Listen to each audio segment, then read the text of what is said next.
And also, if you have a crown, please change to your crown to show support for Eastern District. Because we need to make sure that people know where they are.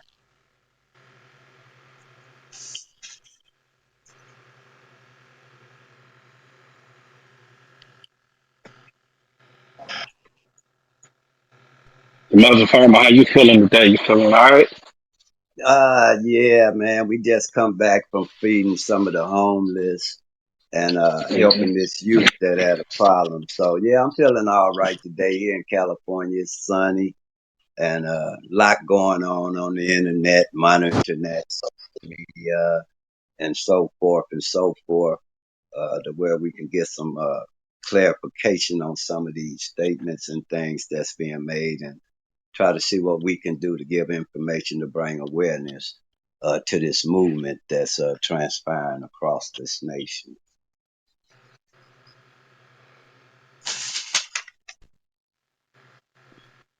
And people that have the mods, please do not bring up any random individual. And What's also, up? Peace and yeah, let's not just be bringing up any and everybody. Please, let's keep this very tight. You know, if we don't know these people, don't bring them up. If they have any, basically watch out for the trolls. So let's keep this very, you know, security on this tight. You know what I'm saying? Because we want to conduct this very professionally. And we also got Trice Gangsta here. He also has an organization. If you don't, Trice, do you mind speaking on it? I don't want to, introduce you. Yeah. I appreciate that, bro. I'm on deck. Salute to the people. Melvin, shout out. The work you're doing, brothers asked me to come on here real quick. I'm definitely this clubhouse stuff. I'm not here for the shenanigans. But Yes, I'm sir. the CEO and founder of an organization called GMAC, which stands for Gangsters Making Astronomical Community Changes. That's Gangsters Making Astronomical Community Changes. I'm also one of the first adolescent bloods. It was only adults when I became blood on the island in New York City. So I've been through all of that. So that's just my story, real quick. That's what I do right now. Focus on using where I've been to change our community, help us from stop killing us, and that's my work. Yes, sir. I work with the credible messengers out there with uh, King Tone, Joey Badass, Fabio Thorne, uh, uh, Sean Stevenson from the Black Philly Mob, Antonio Testa from the Luciano Gambino. But we work up under this organization, works with the mayor of D.C., Muriel Bowles, up under the Department of Youth Rehabilitation Services, because those youth This that one's be nice, arrested huh? in D.C. they get $500,000 Let's go a back to the head. 6-footer one. So I understand and I commend you for the work that you're doing, brother. And Who keep modding me? salute to you. I appreciate that, but I heard I'm familiar with some of those names. Myself, I'm born and raised in Brooklyn, New York. That's where I'm from. That's where I still am, and that's where I do my work in my city, my neighborhood, where I've been known to be part of the problem. I go directly back into those same neighborhoods and go right to the shooters and give them another way of life. So that's it. So I am a credible messenger. I am the one who helped pioneer with some other key leaders in New Yeah. York City to change in New York City and bringing down gun violence and making sure recidivism goes down in our city. Mm, yes, sir, because that's exactly where it started from. In fact, they got $121 million budget where they could have started the Credible Messenger program out here in Los Angeles. And I was the first one to ever be admitted west of the Mississippi from over there, because that was basically based back east with a young lady in Clinton Lacey, who used to work at what's that the y'all jail system out there, Records Islands, and that's how stop taking Maria down. That's me. hmm yeah, so we was out there. I come out there quite a bit and mess around in Brooklyn. I think Joey out of Brooklyn, quite a few of them. I've dealt with all five boroughs when I do come out there, Queens and so forth and so forth. So once again, I'm honored to meet another credible messenger, bro. And we got to stick together and Hey, do what we do. stats. Yes, sir. Excuse me, Melvin. I'm using my girl profile because I'm not getting no reception right now, right? So please stop taking Oh, me down okay. as a moderator, everybody. Yeah, I'm not a you troll. got you gotta Yeah, let you me gotta know let because us know, because I was like, who is that? Hey, Man, but hey, I my Melvin, was bad. welcome to the platform, Melvin, man. Salute. I'm Eminem from Brims, off the west side. So we really want to get into, just some of the stuff, how this Crip in this blood and all of this stuff started. For those who don't know, you know what I'm saying? We definitely gotta do a major turnaround if we're intending on getting back to that essence, right? And the only way Yes, to sir. do that is to identify where we went wrong and then moving forward. False information, false narratives, that ain't us. So if they want to listen to that, they could go to another one. We got one of the OGs, man, St. Andrews Park, you know what I'm saying? On the west side of South Central LA, you know. So welcome to the platform, though, brother. Thank you so much, man, and it's a pleasure to meet you. My pleasure. Salute to everybody for taking the time out to come and join this podcast and this show. Mhm. So, salute that part. So as we moving forward, I just want to kind of speak on, like your life a little bit. Like tell us, a little bit how your world began. Like what did you experience growing up?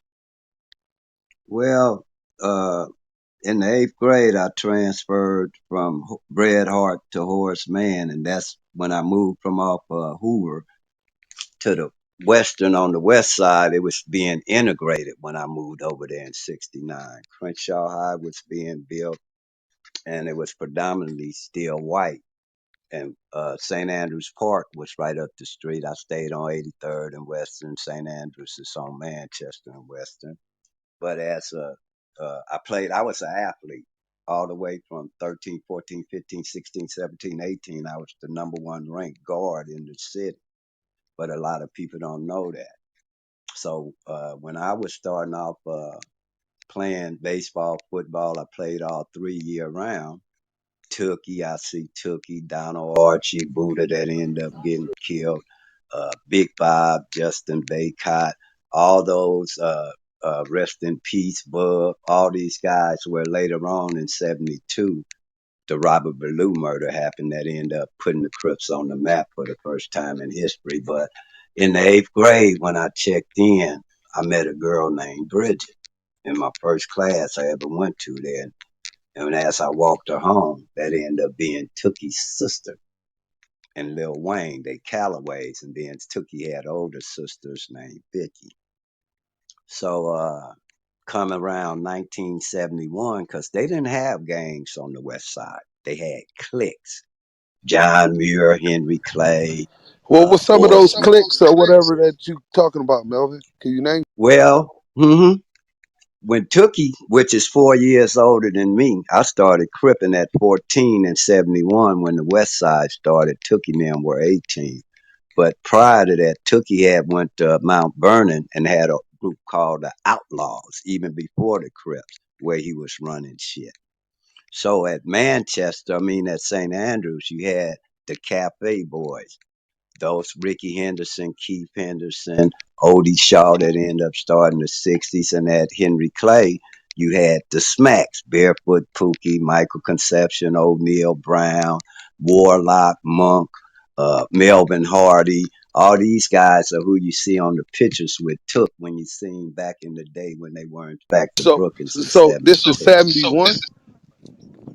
This is when they were click. Yeah, this before. This is when they had a cafe around the corner from Horace Mann, and they were cafe boys. And in junior high, yeah, this before '71. This '69 and '70 before they even had Crips. They were cliques because we didn't have nobody on our side of town that's like now could be 50, 60 years old telling what happened.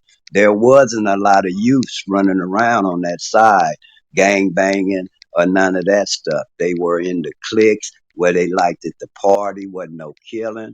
Uh, they didn't have no base or no history like the East Side, where you had Slauson, Businessman, Manchester Park Boys, Spooktown, the Peblos. and all that kind. They didn't have that history because it was still integrated. You could see Tookie and them at St. Andrews Park at one end, and white folks playing cricket at the other end. We had go karts, we had giant slides, we had the farm, we had theaters, we had markets, you had parks, and it was a new environment to me after growing up on the east side and in that Hoover corridor. So So when we at played 14 sports, and 71, there were no LA Brims, there were no Gladiators, there no, the was nothing brims on the were west side. there. Yeah, that's on the east side. They always had gangs dating back to the 40s, but the brims on the west side had been around before the Crips. They had been around. The brims had already been there. 5'9", treetop and what's my boy name? You mean Fruit But it was Town. treetop and all them went to treetop from 5'9".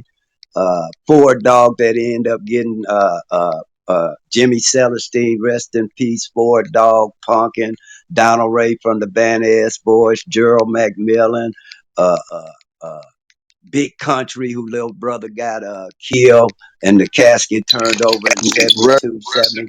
Yeah, all these cats were on the west side.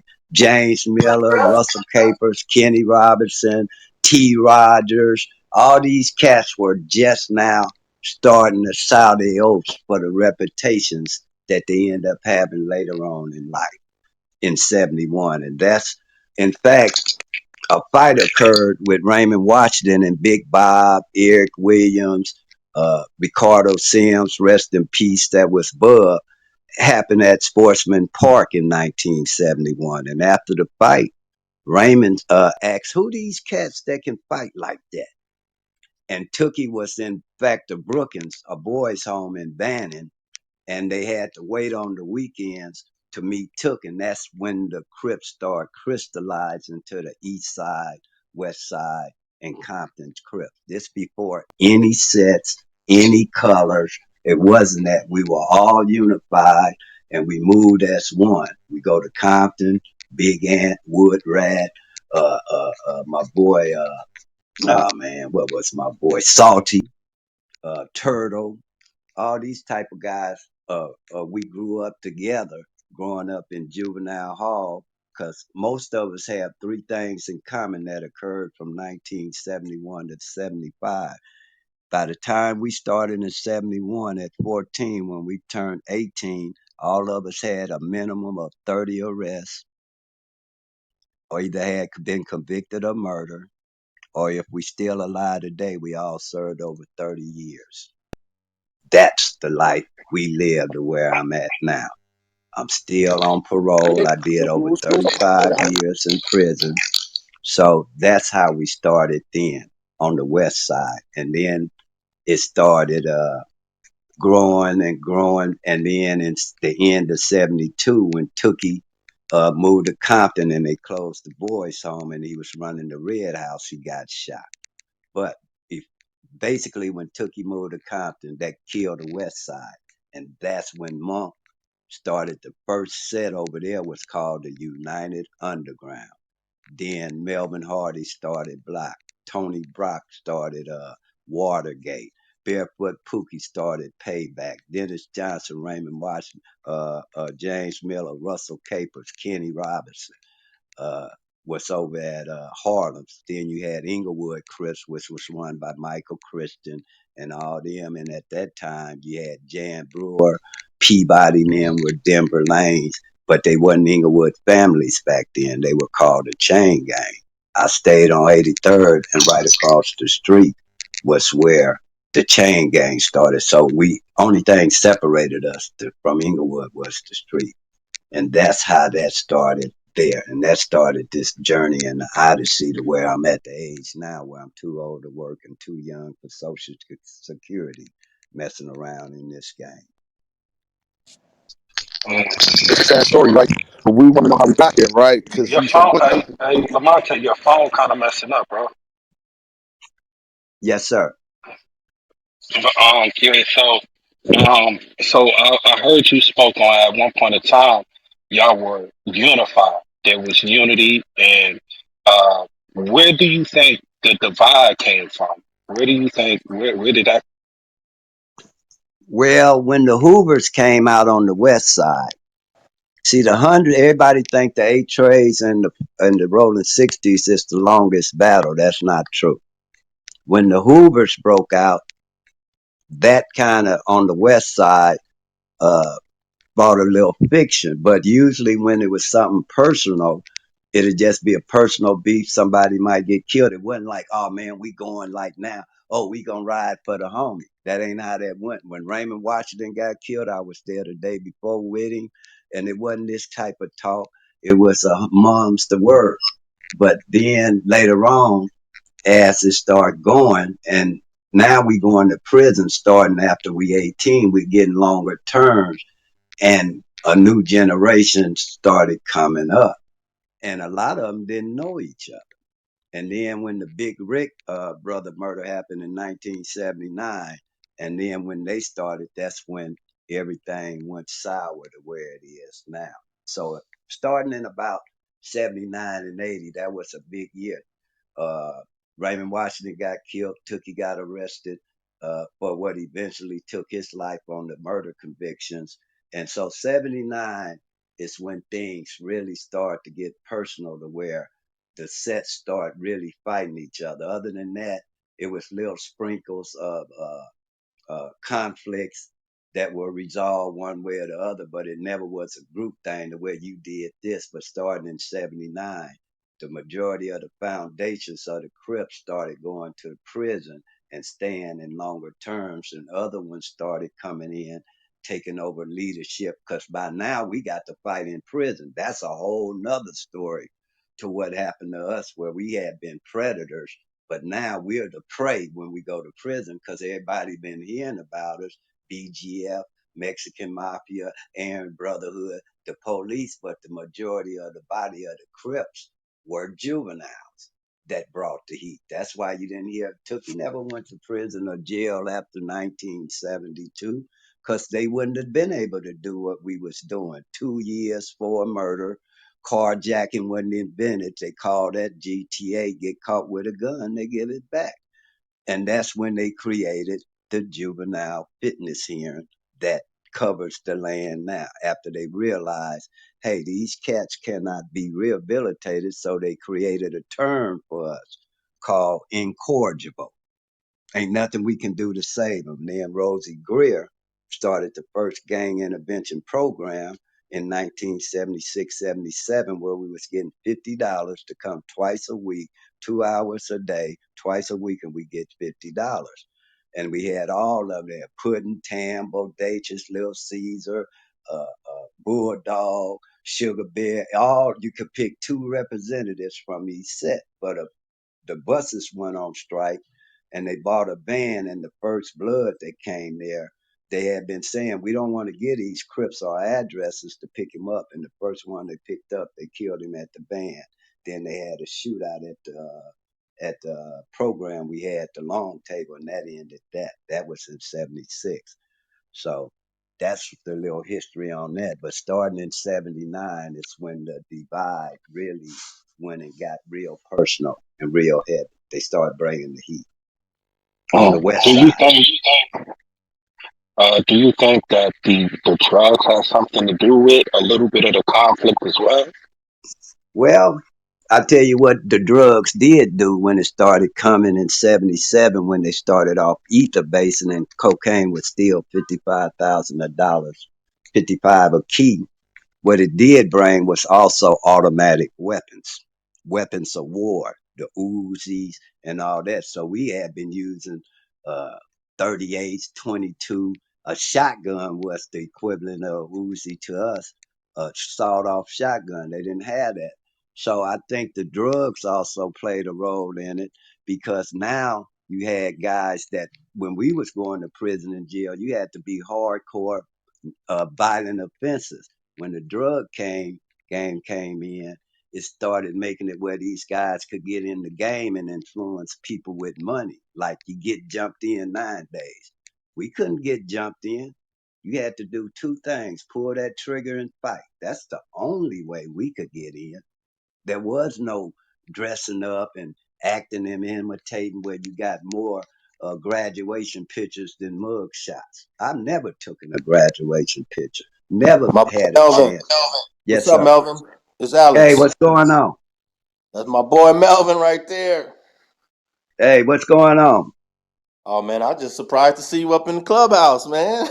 Oh man, every now and then I sit up and sneak in here, but really when anybody asks me to come, I come on any show to help anybody out that's trying to do better and make it a better place for our youth and the elderly and people to and live a life and go from being a tax burden to a taxpayer. So I don't mind.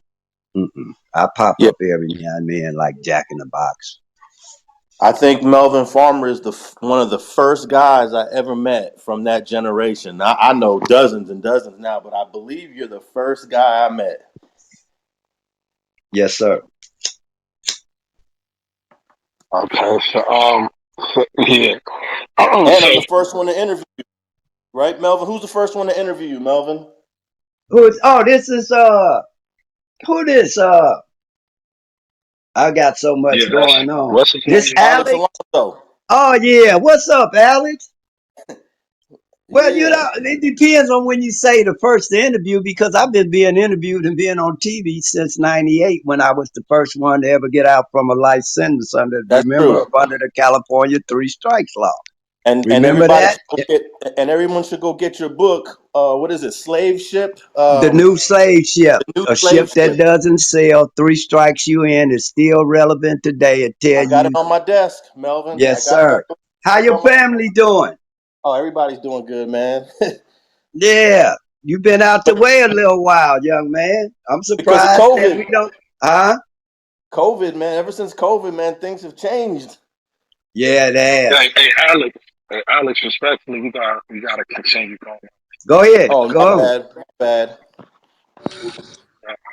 Yeah, so you said that that you feel that the drugs contributed to the violence and them arming themselves with better uh, guns to combat other rivals or pretty much what that's what Yeah, I can't hear you, but yeah, I seen the change in the weaponry, and I seen how the prison start getting guys that were drug dealers, uh, uh, uh, and nonviolent offenses, which later on contributed to this new, to help perpetuate this new industry called prison. But the drugs definitely had an effect right on in. And now you can see in hindsight the damage that's why the mafia didn't like selling drugs because it know it would ruin a community in the long run. You might win, get money and everything else, but there's going to be a mass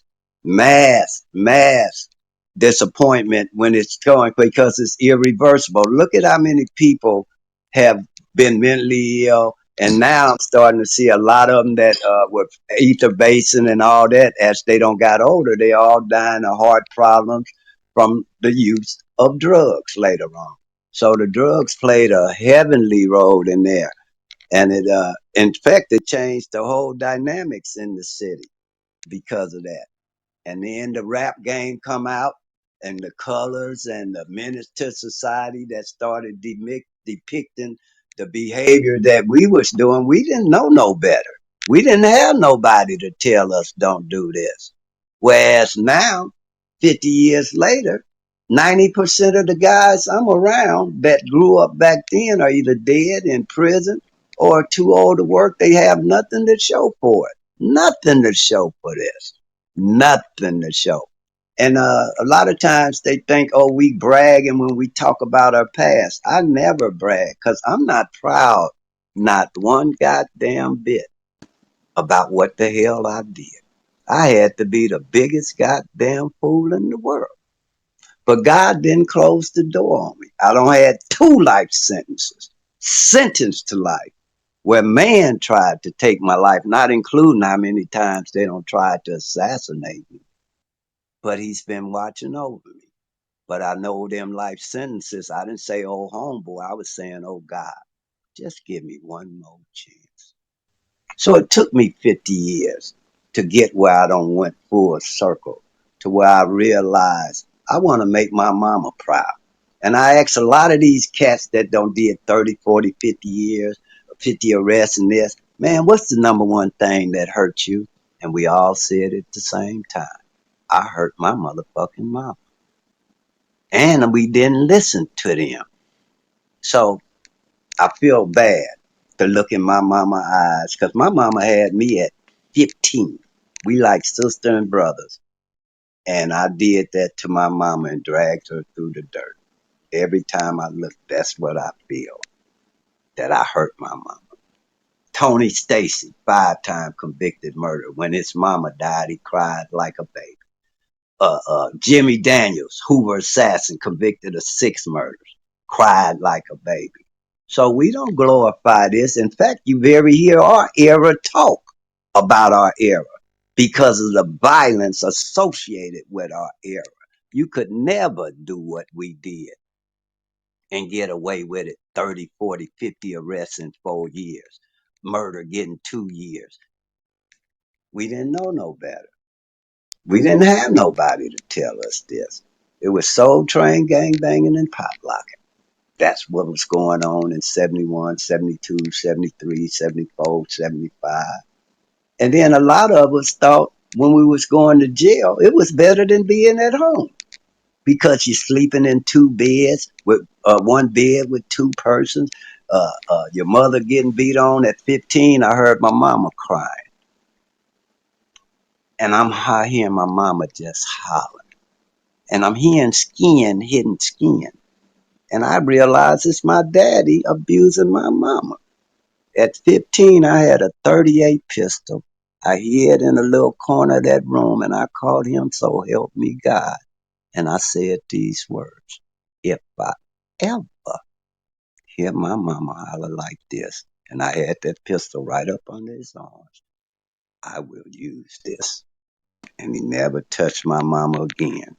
So a lot of us was witness to domestic violence before it even became fashionable. And that's why a lot of us had resentment toward men and authority because of this. Because our parents came and migrated from the South. Everything from 1950 down, the majority of those people came and migrated here. I'm an original Los Angelino, born in 57. So we were the new faces of Los Angeles, particularly on the west side. But at the end of the day, all I can say is, man, it's a better way. That's all I can say. It's a better way. You got choices. You can go left or right or create your own path. But don't waste your time and hurt other people and your family. It's not worth it. I promise you it's not worth it. Michael Conception got more money than anybody and always tell me, Neil, if I can trade everything I got, Neil, I give it back to see my mama so she could be proud of me. I got the interview because me, him, Kendrick Lamar. Because a lot of people don't know Michael Conception can't even read, but he can count money. He weigh money now.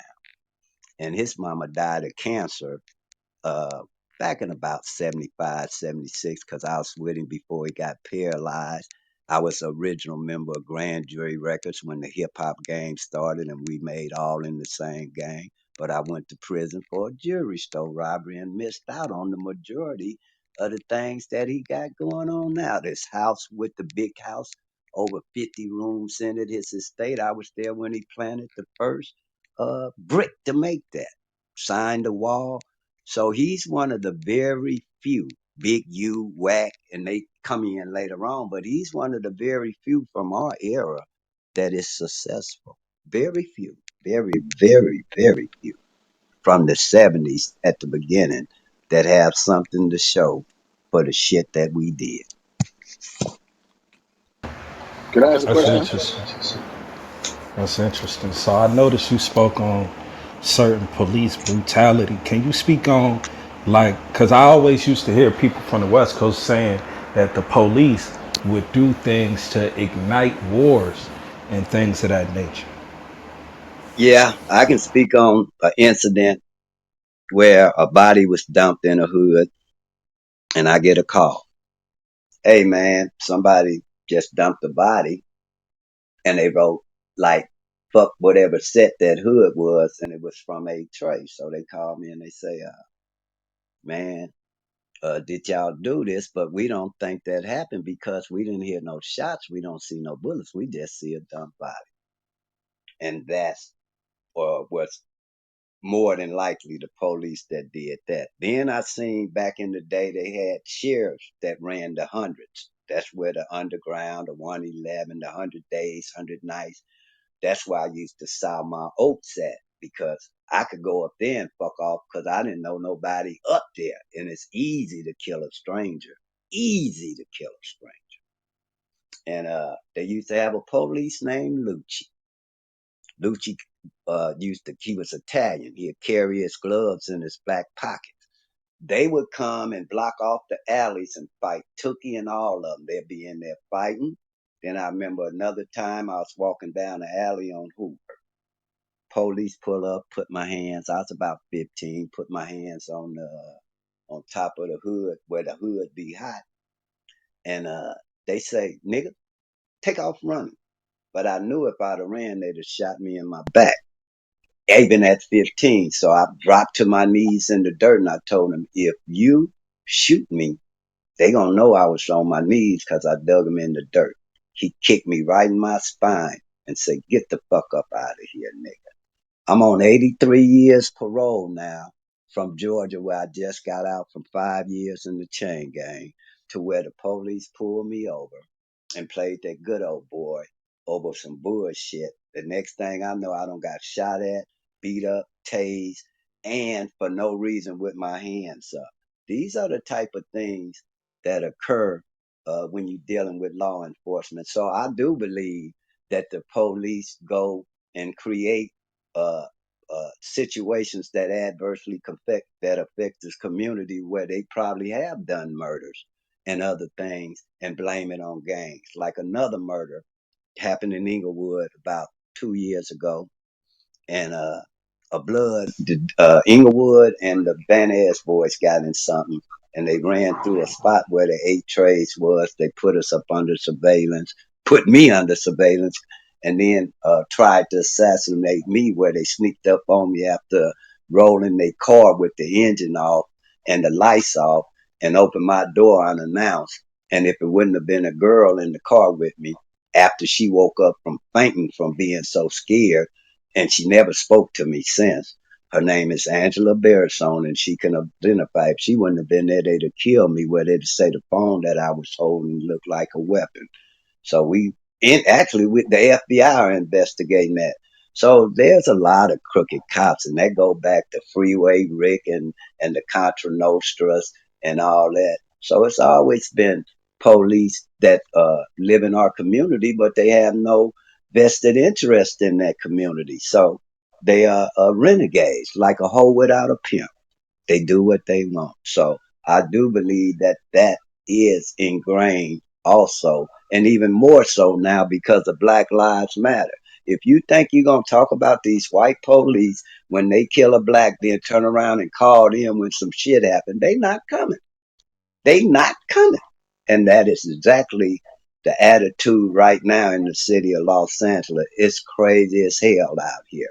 This shit ain't cool out here. They dropping left and right, but you won't hear it because of the corruption that go on within the politicians and the social forum and outlets and medias that could report this. But I promise you right now, LA ain't the place to be, bro. It ain't the place to be. Mm-mm. They just killed my buddy's brother. They just killed his wife, and it's just crazy, man. It's just crazy. So I want to. I also. I'm sorry. I'm gonna reset the room real quick. Y'all are right now in the Eastern District, tapping in with OG 8 Trey, Melvin Farmer. Follow all of the moderators if you're trying to get up on stage. Make sure you are a member of this room, meaning that you follow the clubhouse at the top. If you are trying to get a PTR, tap in with Pink Sugar and she gets you a custom made PTR. The benefits of that means you will be able to get on stage as soon as we open up. I hope y'all loving this content. Y'all, like I said, we are in the Eastern District on Clubhouse for those that may be viewing this on YouTube, and we are in here with Melvin Farmer.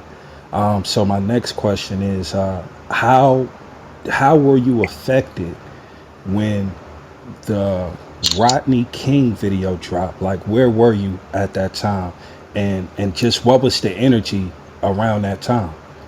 Well, in fact, I was in prison. I was at Tell It All Avenue, and they called me up front right when the riots had started to break with the LA4, Reginald Denny, and Florence and Normandy. But for me being in prison, what had happened prior to that, right when Rodney King first got beat up, I got arrested in Pasadena. And the case was just starting, and we got arrested for boosting. So it was four of us. So they say, we in Pasadena jail. They say, do you know Rodney King? And we caught dead bang. So I say, maybe this might be a way out. So I say, yeah, I know Rodney King.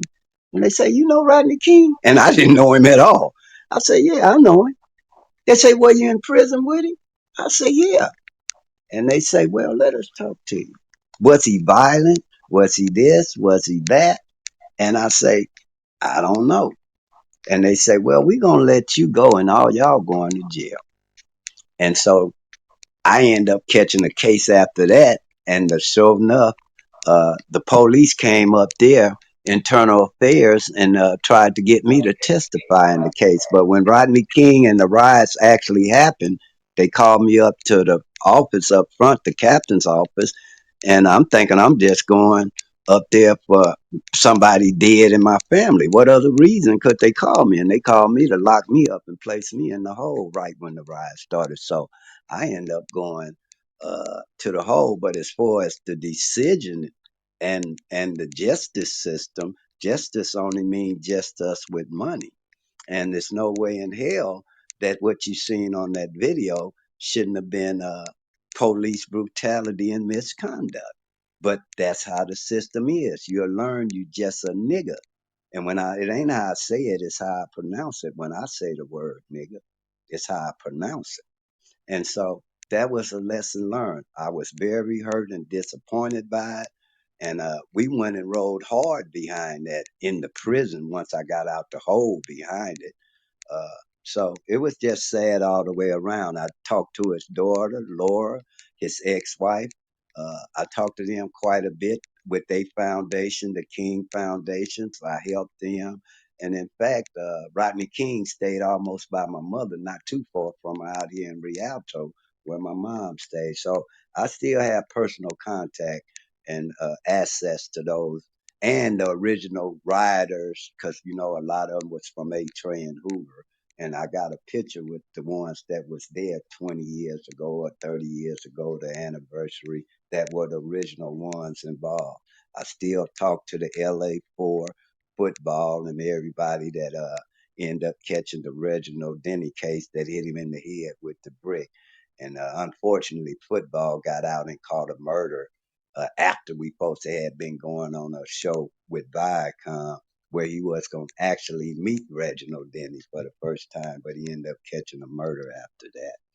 And that's how that go. hmm So that was my thoughts. I wasn't out when the riots came, but I was affected by it in prison because they locked me down for about 3 months behind that. Wow, that's interesting. So what about even the Tawana Brawley case? Like, how did it affect the coach out there? How did people respond to that? Well, the Tawana Brawley case, I don't look at the ones like that.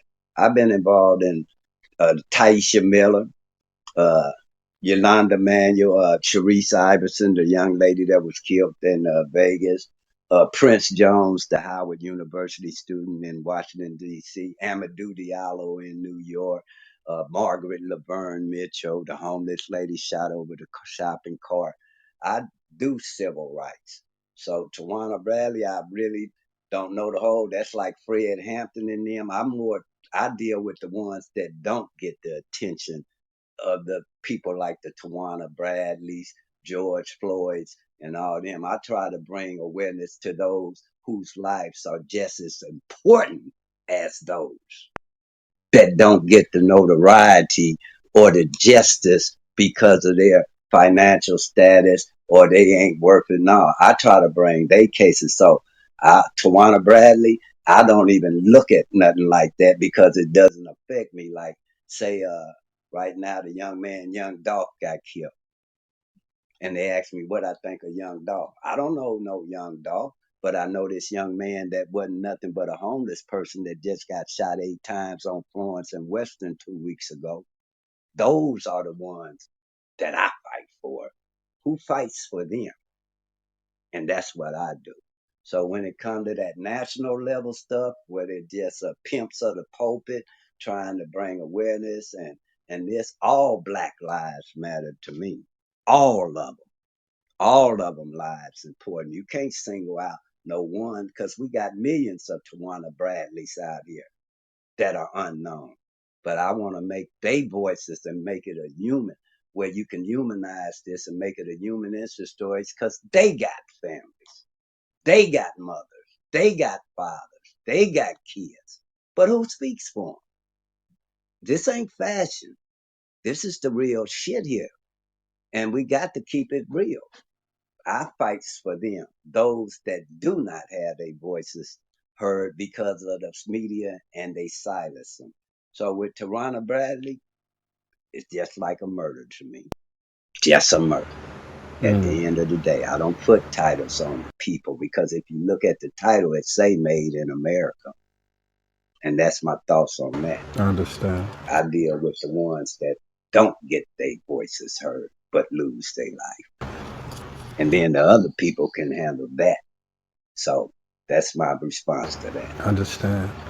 So it was it was interesting that you brought up Black Lives Matter. Like, what is your overall opinion of them? Do you feel that they're actually for Black lives and pushing for us to, because I always ask, like, what is the end goal? We're like, we're marching, we're protesting, we doing all this, but wouldn't we need to be in these state officials and trying to get some type of laws to be pushed? Because even the Asians, they went through a small little conflict or whatever that was going on, and then they immediately had a law placed on them. And I was wondering, why haven't that been a goal for Black Lives Matter or any other agency out here? For instance, lynching is not even considered a federal hate crime. Really? Correct. Yeah. Cory Booker has been pushing for that to become a hate crime, but for some reason it's been getting a lot of resistance. So I just want to know, like, what are your thoughts? Well, first of all, Black Lives Matter didn't start off as a police brutality group. They started from a young lady in Pasadena uh, that they were fighting the three strikes law and mass incarceration. That's what the original premises of Black Lives Matter was. Now, you're talking about when a white police kill a black person, that's wrong. But when a black or anybody else, because like I say, us as blacks, every race has an organization that will kill us because the color of our skin, but we only kill each other because of the areas that we stay in. Those are the hoods. So when Black Lives Matter started forming and getting a little friction and a little traction, it was the 100 Days, 100 Nights going on, 2015.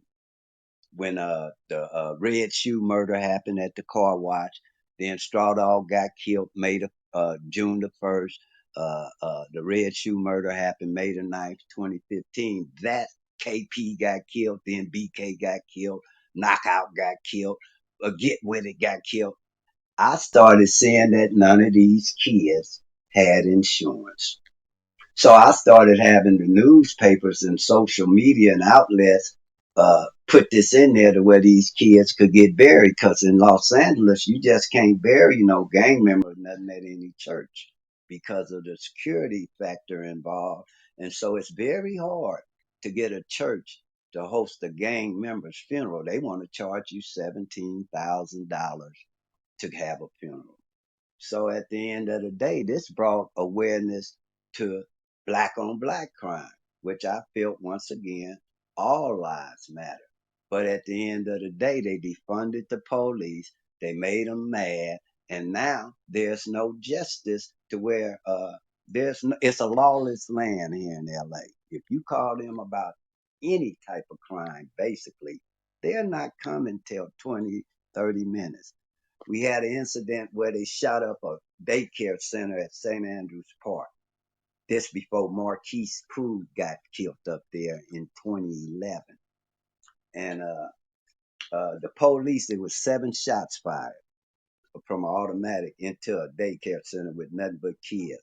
The police didn't do nothing but sit there, took a dustpan and a broom, swept the bullets up, and walked their ass right on off. Didn't ask nobody shit. Then told the parents, don't told the staff, don't tell the parents that this happened. And they covered it up. So you got to go to change the inner cities. You have to deal with the local elected officials and police because of the corruption that go on within this community. Particularly, there's no more corrupt political party than the Los Angeles group. And we have to quit this nepotism that exists within our local elected officials, where you see uh, uh, Marquise Harris Dawson, then you might see the juniors, and then Yvonne Bradwick Birth, Camilla Harris, all them I know. I work with all of them. I've worked with all of them. So at the end of the day, Black Lives Matter started off one way and seemed that it was profitable another way, and they're getting money off the blood of us. That's how I look at it. They made a profit. Melanie Molina, the head of them now, she done bought 2 houses from Black Lives Matter. And then they question her about it, and she on the interview want to turn around and say I was a victim of a rape when I was this and this, but that ain't what they asked them. So they're getting the money off the blood of these youth that are dying in these streets. That's what I think they do, and they used it for financial gain instead of doing something that would help change the community. And at the end of the day, we all have a role to play, so they can do something that could positively affect and influence the community. But I don't think that's our major concern as blacks. We need to protect ourselves. And I don't mean turn your guns in. Never turn your guns in, but at least turn them away from each other. Turn them away from each other. You'll have a better life. Everything is sprouts from that. Yeah, that's powerful. It's that. It's that. I gotta. Go Can ahead, I sir. Go ahead. ask the OG a question? Yeah, no. Cause just being that y'all brought up the the funerals and the funeral homes, I never understood why that was never like off limits, man. I mean, like we got Big Mama, we got people, parents, we got the kids, everybody going to try to view their loved one that just passed away. I never understood why that was something that like just something that just was Was understood and didn't accepted, have to be. and it Yeah, was yeah, yeah. accepted. I don't It understand was that, man. accepted. That's because people don't know the difference between a street gang and a prison gang. A prison gang has a structure. BGF, Mexican Mafia, AB, they got a chain of command. But when it comes to Crips and Bloods, we were formed on the streets. So there is no supreme leader. There is no guidance.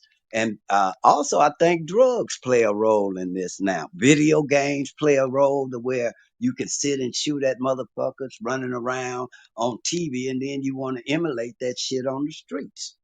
So you're absolutely correct. I didn't understand it. When Dale Dog, we went to his funeral and they started coming up there mocking him. And then a boy from Hoover get killed by the time they moved Dale Dog body where we was going up to the Inglewood Cemetery. By the time we made it there, I had to tell Dale Dog brother, man, a murder just don't happen. But that is not the first time it happened. The very first time that I knew of a funeral getting shot was Big Country when Lil Country brother got killed, and they turned and shot over his casket. and Big Country moved to San Diego. I was in camp down there in 1972, 73. And in fact, we was talking, me, him, a brother named Mel Watt Mohead from Piru, and Joey Morgan, Crip dog from Jordan Down. This in 72, 73. We used to come home on weekend passes where they take us to San Diego. We get on the Greyhound bus on a Friday. So we see Big Country out there after Little Country, and we out here standing. And I say, what you doing out here, man? He say, man, I don't moved out here from my brother's funeral, but I'm finna start another gang, and they end up being Bloods, which they are today. But the first Blood gang I ever heard in San Diego, Skyline Drive wasn't nothing but grasshopper and oil fields at this time. The federal building hadn't been built on Broadway, and he told me, man, I'm gonna start a group called the Harlem Hoods, and that's how the Bloods end up being started out there in San Diego. That was the first time that I had, but that wasn't the first time. That was the only time up until starting in the 90s, the 80s, that they start going to funerals and disrespect them. I never could understand that either, brother. There's no safe sanctuary no more. There's no code of ethics. There's nothing. It's all gone. It's all gone because we lost sense of direction and what our purpose is in life. So Melvin, that's how. is it true what happened at at Little Country's casket? All that story is true in 1972. Yeah, that's true. I talked to Big Country. We were talking. I knew Country and Jimmy Stell, all them dudes. We had went to uh, junior high and elementary together, and so most of us at that time we all knew each other. We knew each other families. We knew their family members, their cousins, and sometimes a lot of times we give each other a break. Like the last time I met Little Caesar, and he'll tell you, we ain't seen each other since, but I tell you, he'll tell you this, the last time he met me, I had a shotgun on his back where he had, back then you couldn't open your car door with a key. And we was hunting in Inglewood, me, Babyface, a girl named Rona, and I had a shotgun from one end of that station wagon to the back end. And but I gave him slack. I said, we don't do it like this, bro. I said, you see, I could have got you, but I ain't gonna do that to you, bro. And that's the last time me and Lil Caesar spoke, because he just asked me one day on Facebook, you remember the last time we met, Melvin? And I said, yeah, I remember, bro, when I put that shotgun to you back. And once again, I'm not bragging. These are just the facts. So I don't understand. I know that happened because also Justin Baycott, if you look at his interview, he mentions that. So other than Lil when Country got killed until later on about starting in the 90s to 2000s, they never did that. But for the last 10 years, it's been going down like that, to where they'll go and tear a funeral up. So usually that's why you'll see at these gang funerals, you don't see police. They'll bring in the Nation of Islam, Tony Mohammed, and the Nation of Islam will do the funerals as far as protection. And then they took them out the entertainment game. They used to be the security in entertainment till Biggie Small got killed. And that opened the door for the big U's, the microconceptions, and other ones. Other than that, it used to always be the NOI, Nation of Islam Protection, that covered all this and that. So I don't understand that none whatsoever. What's the purpose to where families are grieving and you go and shoot up a funeral? Senseless, senseless, senseless. But we don't talk about it. We too worried about this nigga here talking about some bullshit. We don't worry about it. We don't do nothing about it. We are complacent in our activism. We have to be able, just like I put my line up for this street shit, I put my life up to make it better for my daughter, your daughter.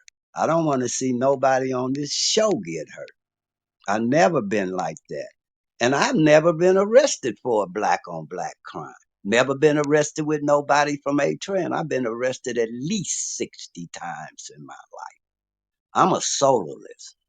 And I quit gangbanging at 17. because it wasn't no fun no more. Now I'm trying to get money, which I've always done, always tried to get some money. And when I was robbing banks, ice cream trucks, or armored trucks at 15, I wasn't doing it just to be bad. I was doing it to try to make my mama and give her some money to where I can make her a queen. I always took something big to where I can pass out jewelry to all the homies when it's only 8 of us. It might be Christmas. I don't rob the jewelry store. Here go a watch in the ring. Then I rob a fur coat. Here, give your mama a fur coat. I've always been like that, robbing the hood to help serve the poor. Hey, Always oh, been like that. Melvin, I got a great one. I used to hear this too, where they used to say certain hoods used to rob banks, and if they felt that they were going to get caught, they would throw the money out the window for the hood to get it. Is that true? Well, I've seen that, but when we was coming up, we was robbing jewelry stores, credit unions, markets, all kind of stuff. And I never knew of no group. And I ran with some of the best jackers in the world, from robbing the Coliseum, Steve O, to my boy Ricky Sanders on death row, Bob Biggs boy murder, the from my boy he dead now, where they shot him in the head, and he had robbed Tiffany jewelry store. The police that was with Suge that robbed the bank across from USC. All these type, I know about a litany of robberies and murders that occurred as we was growing up. Because in the drug game, when the drug came out, we had a saying for the drug dealers: "Death to the motherfucking high roller. We coming to get you." And that's when they created a special task force that was called OSS, where they had put trackers on your car and they were killing us. A lot of my friends, Cadillac Bob got killed. That's Flint, Big Flint, which was Pat's boy that helped start Death Row with Harry O and all these cats. Felix Mitchell, 6 9 Mob, Tootie Reese, Michael Jordan. All these were drug dealers, like on a Nicky Barnes level. But we hunting them. We not hunting them.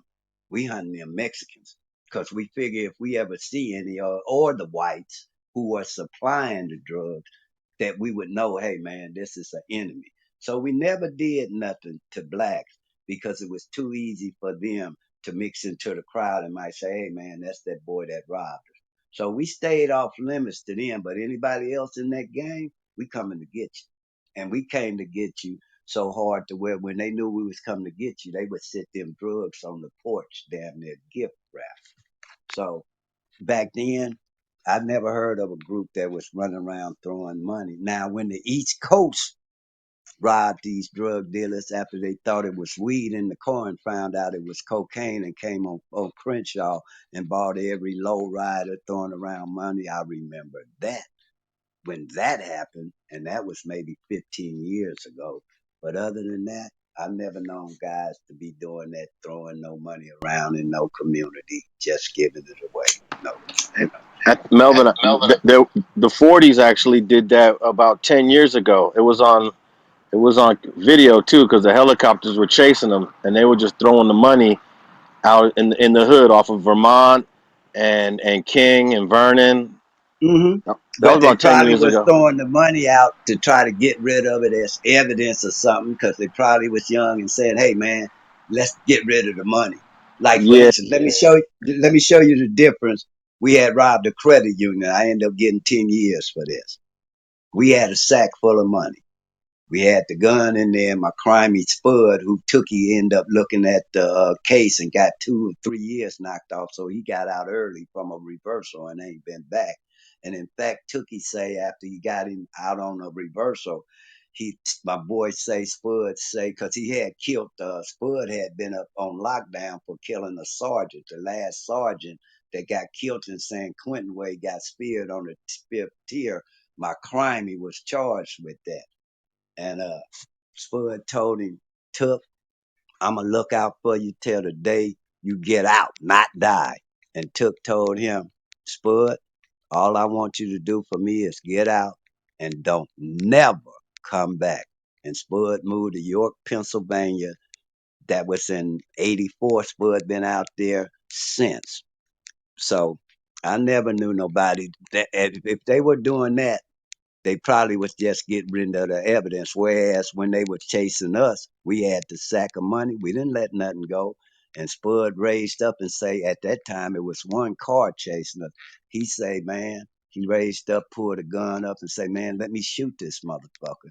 And I say, Spud, it's bad. I don't went and did this robbery where my mama had sent me to the store to get some goddamn bread, and I don't want to picked up two jackers to go do some goddamn robbing while I supposed to had been going to get some goddamn bread. When my mama got her car back, it was in the impound. But we didn't let that money go. I say, what we gonna do? You gonna get out and you gonna go and do what you gotta do to get away, but you ain't gonna kill him to where we don't come back home. We gonna go and do this little time, but you ain't finna kill the police where we don't never come home. But he sure wanted to kill him or shoot at him to get him up off of us. So I don't know no other incidents to where they were throwing money, robbing just to throw it. They probably were throwing it just to get rid of it and out the car or something. They probably threw guns and everything else out also. Hmm.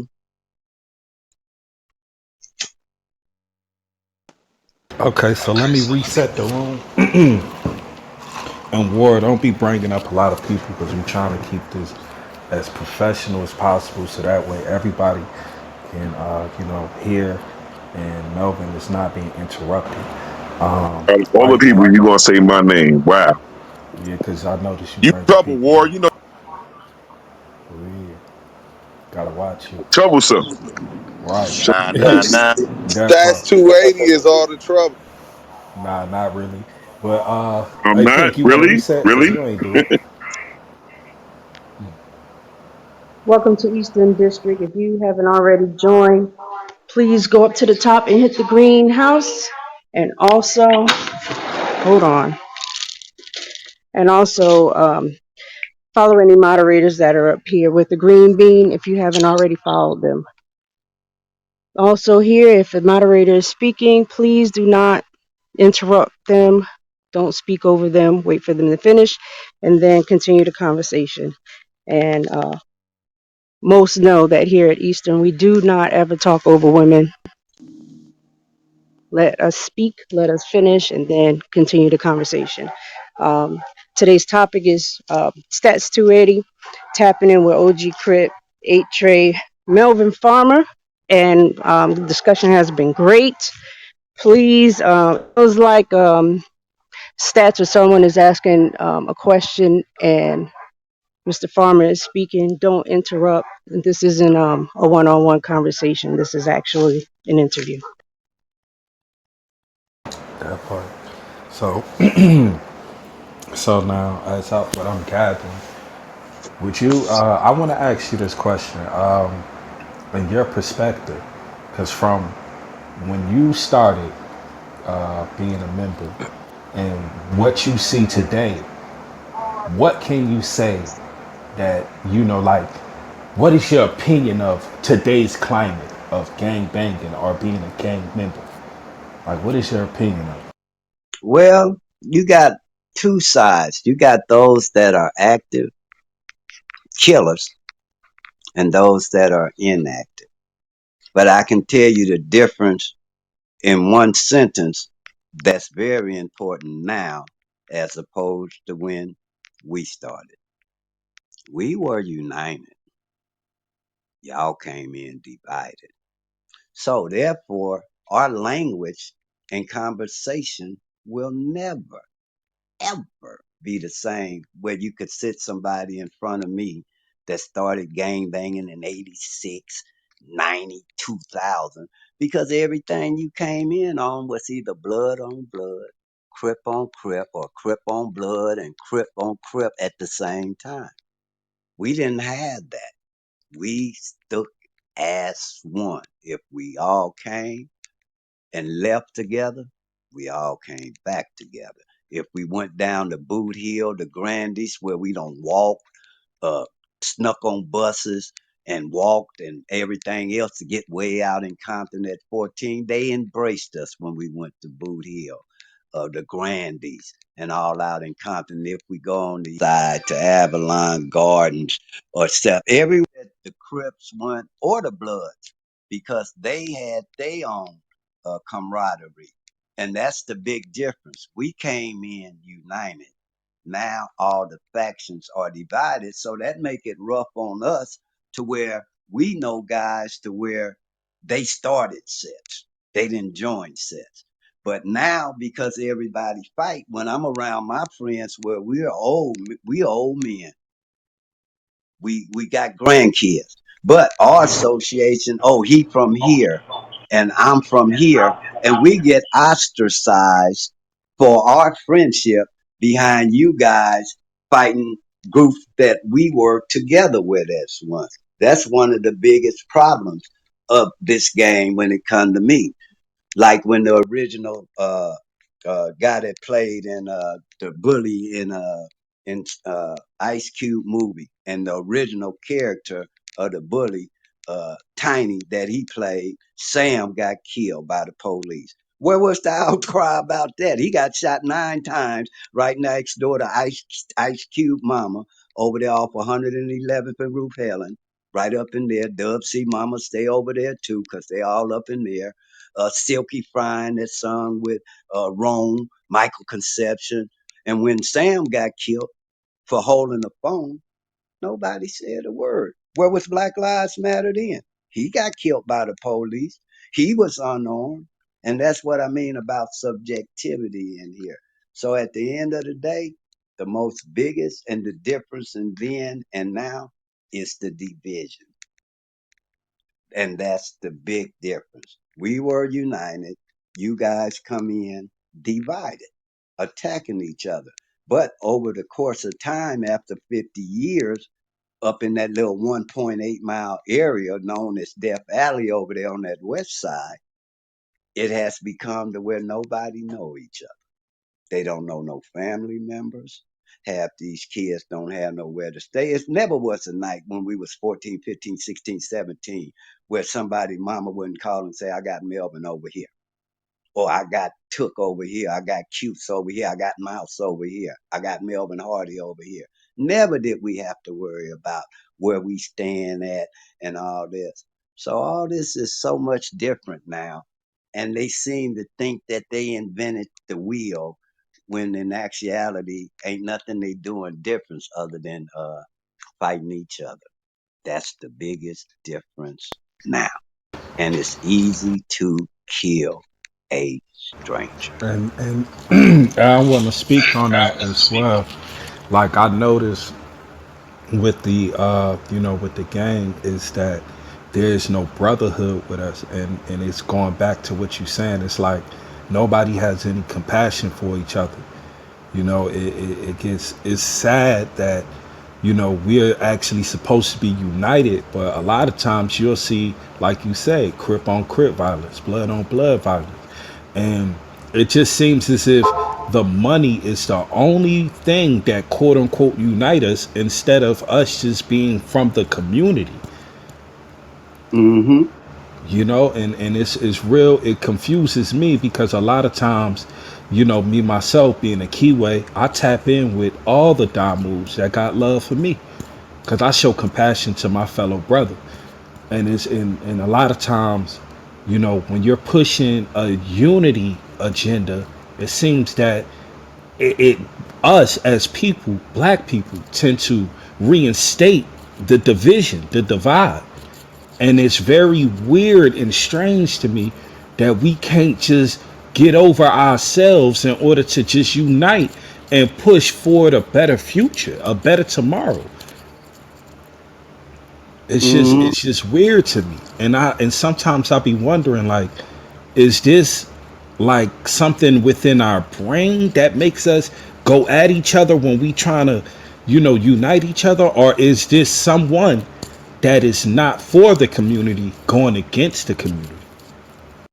Well, it depends on who you listening. And right now, gang banging is fashionable.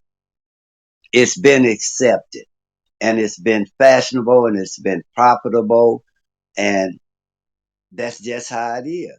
You have a lot of resistance to change because they have nothing else better to do. A lot of these gang members ain't even been out the area code, they zip codes. That's far as they go. That's all they know. We have to create opportunity for these youth to be and give a chance to become the best that you can. And I think three areas that need to be addressed is the unified school district, where a lot of shit go on to where you make change and might join a gang, parks and recreations, and the juvenile justice system must be addressed when it comes to restorative justice. I think if we would show the younger gunners, the 13s, the 14s, the 15 years old that are active, that, hey, we're proposing a bill that will make it to where you can't be tried as a juvenile and get your life taken at the age of 14 or 15, would you fall back? Because we cannot get this for you if you fight. Now, when it comes to the next ones older, the 17, the 18, the 19-year olds that might start to be having children, might get ready to move out and jump off the porch from their mothers and fathers, we have employment for you. We have employment to where we don't have to worry about a white man inventing YouTube. We have people that are blacks that can do the very same thing, to where we don't have to go on these white shows to where we are clowning each other and they give you $2,000 to speak and they getting 700,000 views and monetized and they just eating, but nobody addresses these guys that host them, but they're very quick to come and get at somebody like you or me because they got access to us. So I learned to ignore what anybody say. I don't even look at social media. I don't even look at nothing I do a second time. I move right on forward. So at the end of the day, we have to show that we care about these youths, that we really care about them, and we're going to show you a better way by not talking about it, but being about it. And I think when they see that they have a vested interest in the outcome of what can occur, then I think they be more reasonable to listening. Because if you feed somebody and show them how to eat, they'll listen. But if you can't show them how to feed themselves and survive, and it starts with loving ourselves. See, if you can go do that type of shit and go through what I went to, I didn't love my goddamn self. I couldn't have, to where I could sit up here and do 30 some years in prison, uh, 40, 60 arrests, damn near get killed, surviving numerous assassination attempts, is what I call them. And for what? For what? I don't own nothing in the hood, I'm claiming, not a goddamn thing. If it costs a quarter of the shit, I got to throw up at the end of the day. It wasn't worth it. That's all I can tell you. It was not worth it. It's no clear example of what happens in this game. All you got to do is look at Tookie. He got killed by the penitentiary and the criminal justice system, and Raymond Washington got killed by the streets. You're going to either go to that graveyard or that penitentiary yard 9 times out of 10 if you're about this shit. But now, when you can sit up here and act and rap and never go to jail, like I say, you're just a Adolf twiddler, twiddling your motherfucking phone, your thumbs on this goddamn computer. But you have no direct impact. You get dressed up like you a Crip, you killer, you got a teardrop over your eye. That don't make you no hell of a motherfucker to me. Not one goddamn bit. Cause you got to bring your ass to get some. And I'm not the toughest nigga, but I'm a smart nigga. And once again, it ain't how I say nigga, it's how I pronounce it. So I think we got to stick together as a front and get some type of unity and some type of structure when it comes, and guidelines. What is accepted and what isn't accepted, and stick by those rules. Just like I have. The way I came in, that's what I stand by. I didn't let a real leader doesn't let the majority influence them. A lot of these kids are being influenced by what they see on TV, but this ain't 48 hours where it ends when they say cut. I'm 64 years old and can't walk 10 blocks in any direction in my community without maybe getting killed or shot at. And I ain't trying to hurt nobody, nobody. But every time I come down there, my head got to be on a swivel because of the community and the area I stay in. And that's sad, man. There is no retirement out here. That's a goddamn shame. None whatsoever. But if I go to another state, I can be Melvin Farmer, not Skull from A Tray. I don't want that title. I don't want that title of being no killer or no gang member. I'm not proud of that at all. I'm not. I hold my head in shame. I do. I hold my head in shame, bro. Well, that's I Hey, gotta Stacks, can I ask Melvin a question next? sure. I'm gonna just say this one thing. Like I'm extremely, like I felt that, like just especially coming from you, like just to say like, damn, I've been through all this, and like I'm just ashamed of all of the things that I I feel am. like. I don't hold my head up high on this one here. No, sir. Wow, No, that's deep. sir. No, That's deep. sir. No, That's sir. I deep. can't hold my head high. I've seen too many mothers cry. The first time I heard a mother howl, because if you ever been at that red tape, at that yellow tape, because back in our days, 72, 73, before this shit got famous, your body would lay there over a sheet and they might draw that chalk around you, but they'll let that family come and you identify their asses right there. And Douglas Green had got killed June 1972. This a murder that haunts me to this day because they were from the chain gang. And I told them, you know, you ain't supposed to be over here, man. But I know y'all, I can walk you out. If you leave now, they won't kill you. Three of them left, and Douglas Green stayed, and he got killed 5 minutes later. It happened on 81st and St. Andrews. I stayed on 83rd and St. Andrews, so it had cleared out Barefoot Pookie there, Michael Conception there, Tookie there. It's an all-star cast. And I never will forget when his mother came there and seen her child, she let out a howl like an animal. And I've heard that all my life. The howl of a family member seeing their child dead. I've heard it. It echoes in my ears all this time. And I never will forget that woman. She was crying on a man's shoulder, and boy, when she pulled that sheet up, she howled like an animal. And I've heard it over and over and over and over all my life. That's deep. Elamata, you got your back chat. All right. First, let's reset the room. Nita, can you do that before I get to the next question? Pink, you there? Pink Sugar, you want to do that? Yes, I can. Welcome to Eastern District. If you're not already a member, please go up to the top and hit the greenhouse and join. Also, if you are in the audience and you have your hand raised and you're not being pulled up, it's because you are not a part of this clubhouse and we only have members on the stage. The other requirement for being on the stage is that you follow a couple of the moderators. And if you hit me and you're not following me, I'm not pulling you up. Also, if moderators are speaking, please do not talk over them. Don't interrupt them. Let them finish, and then you can answer the conversation. Um, right now. Oh, and also, if anybody asks me for a badge and I haven't given it to you, please send me another message because I probably just lost yours in the bunch that's been coming in.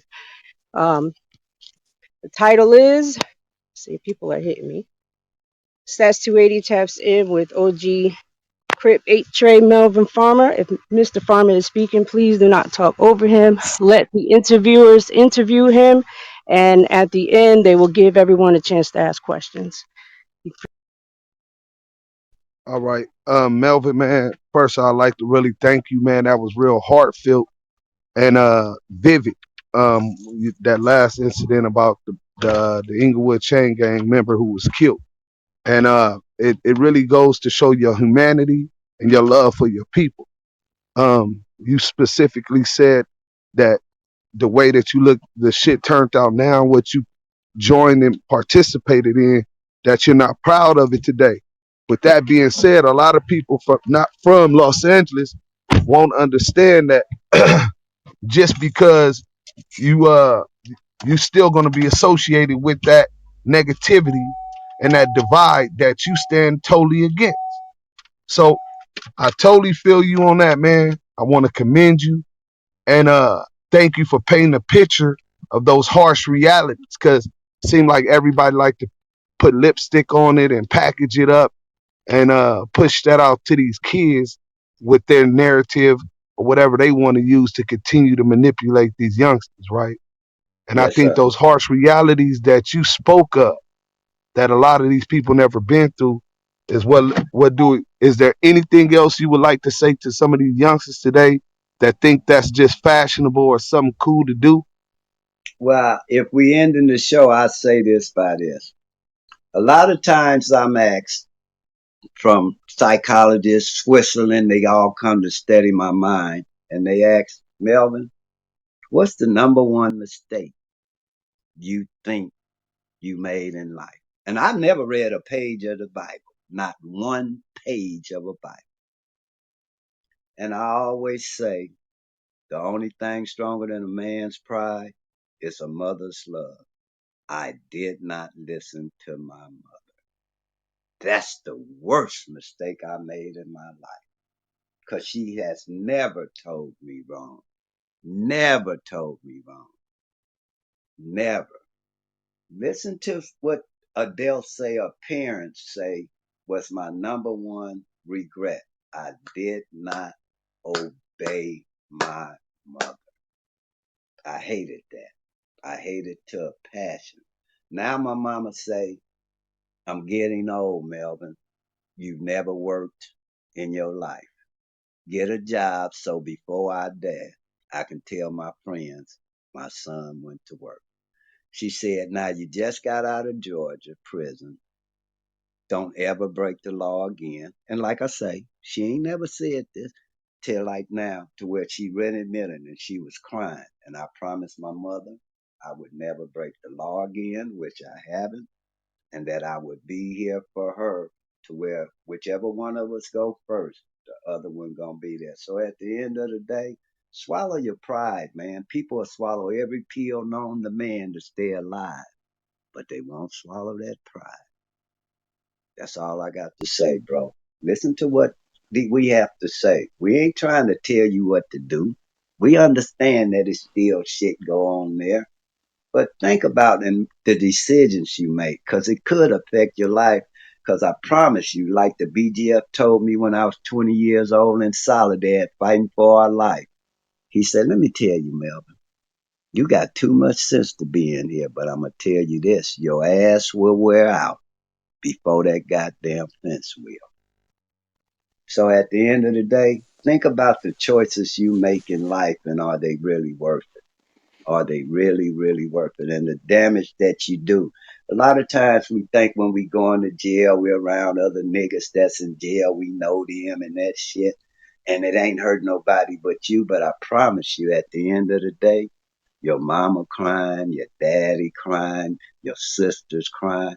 They the ones that you hurting when you only hurting yourself. But I didn't realize that. I didn't realize that till I look in my mama's withered eyes, wrinkled face, and look when my mama was vibrant and beautiful, which she still is. But I know that I can look in her eyes and see that she's been hurt by me. And that ain't a good feeling, man. I'm ashamed. That's all I can say. No, well, one question I wanted to ask Mr. Melvin, kind of building on what he said earlier about hearing that mother's howl, right, and often still hearing it. Like, would you classify or would you say that that's like a form of like PTS PTSD? It's good you asked that because Happy I you want to asked it. I was introduce gonna a get into bill. that. That's a good question because I want to introduce a bill for what go on in these communities where it's a killing field to where it's not. I want to introduce a bill called ISIS, inner city stress syndrome, that comes from the conditions that they live in, to where they have to have some type of mental conditions from the conditions that they have. They have to have some type of mental incapabilities to where they're unstable. When you wake up in the morning and got to go to school stepping over a dead body, or when you can't go out to trick or treat, or when you hearing gunshots on the 4th of July, you have to have some type of mental instability. And I think they should make something for these inner city youths and kids, parents and mothers, called inner city stress syndrome. The conditions that are caused by the conditions adversely affecting us in our community. We need to check into mental health, education, drug addiction, mass incarceration. All this need to be addressed because when you mix them all together, it makes a cocktail that creates a genocide. Quietly, we have been activating a genocide amongst our own. Our population does not increase, it decreases, yet we're 40, 50, 40 something percent of the prison population, yet we only 5% or 8% of the national population. So our reproduction's not going down, or we're not being in the polls to where we're being outgunned, to where the Latinos stacking up and voting. We ain't gonna have nothing. We're gonna be the third party out if we don't watch it and come up. Everybody moving us out. The Latinos don't come by barbecue. They don't come by nothing from a black business, but we'll go buy a taco quick in a motherfucker. And that money does not come back. We have to learn to recycle our dollars, economical empowerment, and build. As a That's Mason, we must build, not destroy. OG. That's so What true. I've never seen a Mexican brother or sister in a soul food spot. That's real talk. They not. They not. And what's even most sad, all those homes on the west side that I knew black parents worked hard and bought, they're buying them all out. And once they get them, they not coming back to you. They gonna stack up. We need to stack up and get ready, man, and build, not destroy. They never bring their money to us. When I used to play sports, you'll have McDonald's that sponsored us, Boys Market, uh, uh, the tire company. We had sponsorship, but now because of the change in the Democrats in the businesses that are owned by Koreans and Mexicans, they're not gonna share nothing with you, nothing with us. But we quick to go and patronize them. We need to patronize ourselves. And even more colder, they won't pressure them, try to friendly extort them to make them pay. But you open a mom and pop shop. Where you from, homie? Oh, you gonna have to pay taxes to be over here. But they don't do nothing to them. They'll walk straight past their ass to come mess with your business. I see it all the time.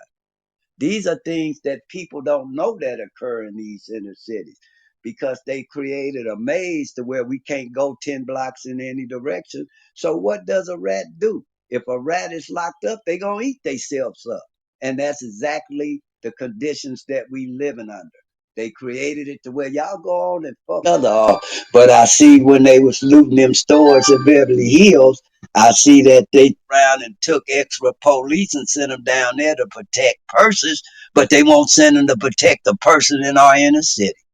So we really need to wake up on what's really going on and who really the enemy, bro. Who really is the enemy? And it ain't us, it's them. We got to stand tall and firm and die. If you're gonna die, die for something that's helping our people, not for something where you just because I stayed on 83rd. That's my hood. And this, no, man, let it go. It's time for change. It's time for change. And if it doesn't happen now, this history's going to be gone to where they're going to be looking at what these cats done now is how it is. And I don't think it can come back. I don't think it could turn back. Not no time soon. Not no time soon. Wow, this is Well, this I'm is with deep. you. This Lamonte, I'm with you on the ISIS thing, so we definitely gonna Yeah, dock. if we could I think we could write an initiative and put it on the ballot and see, or legislation or through the ballot or initiative and see what that does. But I think there should be, just like when the white man went to war, that's who it was created over. I think these youths and families have to have some type of mental instability from the things that they've been through and witnessed. I studied a little bit about that. I think in California it's going to take us 600,000 signatures to get that Yeah, on the that's to ballot. make it official. And once you get, because I did an initiative drive ballot uh, in 2000 where we had the California Three Strikes Initiative where we was trying to overturn it, and they wouldn't start reporting it till we got 300,000 votes. So that's about half of what you just said, and you're absolutely correct. Once you get to 600, 300, that means you got a halfway there. Then the newspapers will start reporting it, the media, and once you get that 600, it's on the ballot. hmm You're absolutely correct. Or you can go legislative where you can write SB, Senate bill, this or that, and try to amend it also. So you're absolutely correct in your study. I've been through that before, and you're absolutely correct. The pen Okay, is mightier than the sword. fact. Anybody, if we got any questions, raise your hand because I know we had the brother on here a long time, but I wish he could talk all day, every day because this is what these youngsters need to be hearing. Yes. Any Shit, questions? I was about to say, I got a question. how you feel about whack? The way whack is talking about Suge Knight right now. I don't look at social media, so unless somebody tell me, I won't know what's going on, and then because it's too much slander and hate going on to create a buzz where they trying to get likes and sound bites. I'm just trying to save a life. So I don't look at none of that. What did Wax say? Yeah, I think he was basically just discrediting the man. You know what I'm saying? Basically, was letting it known the only reason he had power from the jump was because he had money and whatnot. You know what I'm saying? He felt like he was a real blood. I should say, his words. Like he didn't. He went to college basically. He didn't have to do all that. Like you know what I'm saying? Like he got all the power afterwards. You know what I'm saying? Hey, He didn't get it. free range, He didn't free grow up range, getting it. what free So range, he all didn't the he things. didn't he didn't earn his reputation. He didn't pay his dues to where he think he ain't that. Now I deal with Mob B, Suge Knight, Itola Marvin, Reggie Wright, and others that were from there. In fact, I talked to Suge and did the last Who Killed Biggie Tupac special with Fox to where I got him $75,000 sent to him to where he could get the call, and that's how Ice-T and Solidine O'Brien. Uh, but like, I try to stay out of making comments like that. But I know Marv told me this. I told him Marvin, who was there when Terry Carter got killed at the thing and drag bones out. He say, Suge has done good things, but Melvin, nobody I've seen done more than you with no money. You've done much more than with Suge Knight or damn near anybody with money in the rap game that haven't done shit.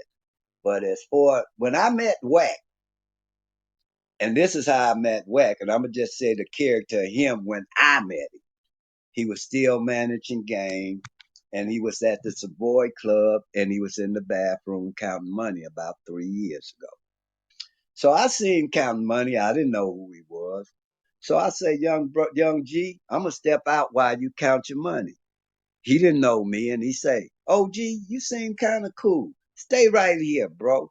So he went to counting his money. Then he turned around and he say, "What's your name?" And I never say my whole name because there ain't no telling what the fuck might go on. So I say my name, Melvin. And he say, "I'm Whack."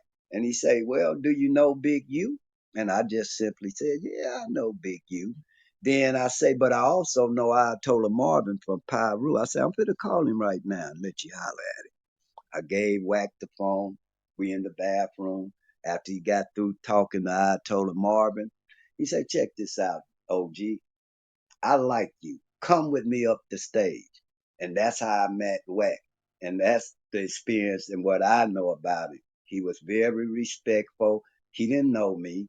He took me up there. He went and did some shit. I guess it's where you go live, and he had me standing there, and that's what I knew the whack that I met at that time. So a lot of times I don't get into making comments about opinions because no matter how small a pancake is, it can always be flipped. So I avoid making comments and stay focused on what I do and what I can do to help serve the community and change a young man's life at the end of the day. But as far as Suge, it's no more different. You got a lot of guys that are claiming Crip, blood, Mexican mafia, whatever. And like I say, they got more graduation pictures than mug shots. So that's my opinion. Is no opinion about that, because social media, you can be whoever you want to be on here. So I have no opinion on that. I just wish the brother, hopefully, that he would get out because I do know one thing of importance when it comes to the criminal justice system.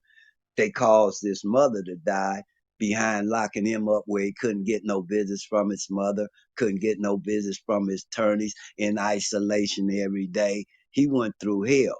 But I know right now he's sitting in there hurting because he never got to see his mother. And I really believe she died of a broken heart. I really believe that. And she never seen him. So that's what I look at on Suge. No matter what he did, I still look at him without the titles as a man that's incarcerated for. Because I know about using an automobile as a weapon, and it takes a intent to do it. Suge shouldn't have got that amount of time behind that incident. And in fact, he probably would have beat it if he didn't have that other Mickey Mouse ass assault case that made him eligible for 3 strikes if he got found guilty. And He that tried to blame Wack for that. oh, I didn't know that. But that's the case that actually made him have to take the deal, or else he was going to get found guilty of that. And that's why he had to swallow that soup, because that would have got him to 25 with the L. And with the other one, that have meant 50 years. And with his pride, he probably would have ended up with 100 and something years, plus the L up under the California 3 strikes law, which need to be revisited because all of us, when I got my life sentence, 35 to life for $2 worth of drugs. I got 38 to life. My 8 prior prison terms was prior to the law even being enacted.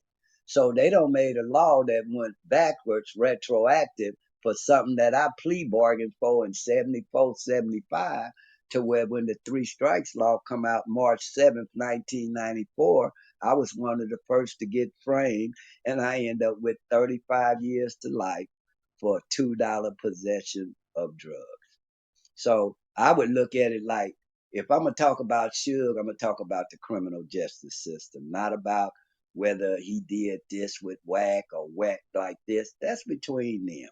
But I know it can resolve to where, why are you saying it when a man not here? You say that, the man not here. He's irrelevant right now. So what's the purpose of bringing up Suge Knight when he's in a stand-up coffin? Way in San Diego. I just seen his baby mama, Sharita. She stay in Vegas, and his daughter go and see him. And I inquire about him a lot because I talk to Reggie Wright a lot. Also, we supposed to have been hosting a show. So, like I say, at the end of the day, I try to avoid the fodder, don't make no comments, and stay in my own lane to where I don't get caught up in the nonsense of bickering back and forth over social media, and that we know the FBI, ATF, and every other goddamn agency is looking at. But yet you guys still putting out shit. So I avoid making comments about other people and their personal opinions and stats.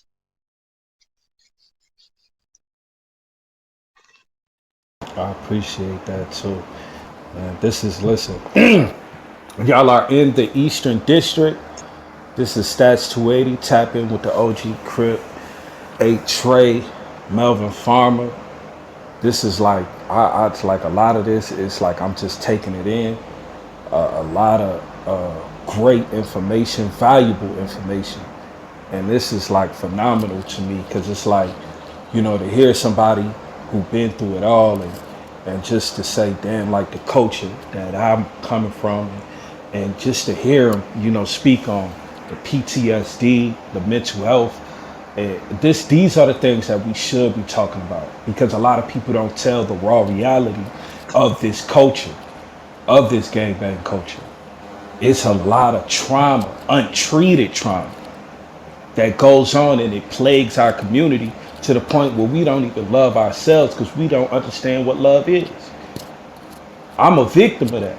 I can relate to a lot of times where he's saying, he didn't love himself because that's how I felt at one point in time as well. Until I began to do research about my culture, being a black man, finding pride in being a black man, not finding pride in being a gang member, being a Crip. No, you gotta find pride in being a man, a black man. That's what we should be seeking. Cause once you start loving yourself, you're gonna find that you can easily begin to love others. And please mute up, please. You can find yourself, being easily being able to communicate with your fellow neighbor. It's to a point we live in communities where we don't even speak to our neighbor. We don't have that togetherness no more. So when me and my brother Lamonte, what I'm saying? I'm a Keyway, he a Damu. I'm from the East, he from the West. We looking like Shaq and Kobe. Cause we trying to push a unity agenda, not a separation agenda, not a East and a West. No, this is a black thing. This ain't about no separation. So for a lot of people that just, they just get caught up in the hype and the glitz and the glamour, all that sound cool, all that sound good. But once you become of age, you gonna think back to yourself like, wow, this is what I was living for? That served no purpose. It doesn't breathe no life into nobody's lung. It doesn't preserve no life. That right there is a death culture just to even be thinking like that. And it's sad that we have individuals on these platforms that don't mind pushing that type of agenda. They don't mind hurting a fellow black man or hurting a fellow black woman. They don't mind that. You should ask yourself, what is wrong with you to where as though you don't see no restraint? You don't have no morals. You don't have no compassion to your own people. You should ask yourself why you don't have that. We can't sit here and be saying, oh, the white man is doing this and the white man is doing that, but we acting just like them. We acting like modern day Ku Klux Klan members. Attacking each other for the smallest and simplest of things. Only bonding with each other just because it's a monetary gain. But we not bonding together just to prove and show people, look, we can get along. We can show y'all that we can, move forward in a positive way. That's the message and the narrative that we've been pushing ever since I decided to make this a platform for me to speak on. And it saddens me. Like, I'm truly sad to hear that people will go against when you're trying to create unity. It saddens me. Like, it makes me feel alienated for all of the things that I did as far as the corruption that I could done in my community without even thinking about it, due to the fact that I was a victim of circumstance. It wasn't because I thought it was right. My right was a lot of people's wrong. There's been times I slept on park benches, gang banging in the middle of all this shit. But I'm not proud of none of this because a lot of the things I did, even though I wasn't even raised with no parent, but I know morally I was wrong. So now by me doing this, I'm just trying to clean my history, because at any given time or any given day, that could be my day. People still remember. So don't ever get it confused, homie. I ain't here to be no big crip or tough this or tough nothing. I done did all that. I was a child. I did all that. I'm a grown ass man. I had visions of having a family. I had visions of having a fully functional family, but mind you, I never even had a fucking family. So you speaking to somebody that went through it, bro. You're not speaking to somebody that didn't go through it. Bro, I went through child abuse. Seeing my first memory, my sister being killed in front of me. So you ain't talking to somebody that just sitting here glamorizing this bullshit. Bro, I went to the streets because I thought it was love there. And I seen it was there for a minute. And to those people that I had love for started dying, going to the penitentiary. I got homies that ain't never gonna come out. I got people that may come out 10, 18 years later. But they got children out here that they can't even speak to their fathers. At the end of the day, men, we have to serve a true purpose. We gotta be there to provide. We gotta be there to protect. So at the end of the day, yeah, you could be a father, but are you actually doing the things that a father should be doing? You could be a black man, but are you doing the things a black man should be doing? We out here acting counterproductive and glorifying it. We got rap music where people disrespecting the dead. But the funny thing about that is, we all got a death date. So why you mocking somebody because they got it sooner than you? But eventually you'll be right in that same position just for doing what you just did. So don't let that go over your head.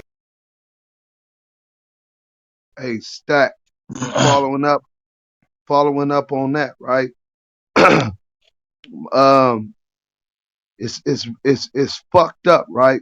Because I think at some level, all of our people have been victims of circumstances, and because we're dealt, to play with the cards that we was dealt, right? And it is institutionalized racism. It is white supremacy in all of its institutions. But at some point, I realized myself that I was playing part in that same cycle, playing into it, right? And that was the day I said, you know what? I'm gonna start trying to do better. I ain't got it all figured out, right? But one thing for sure, I know what my intent is gonna be, right?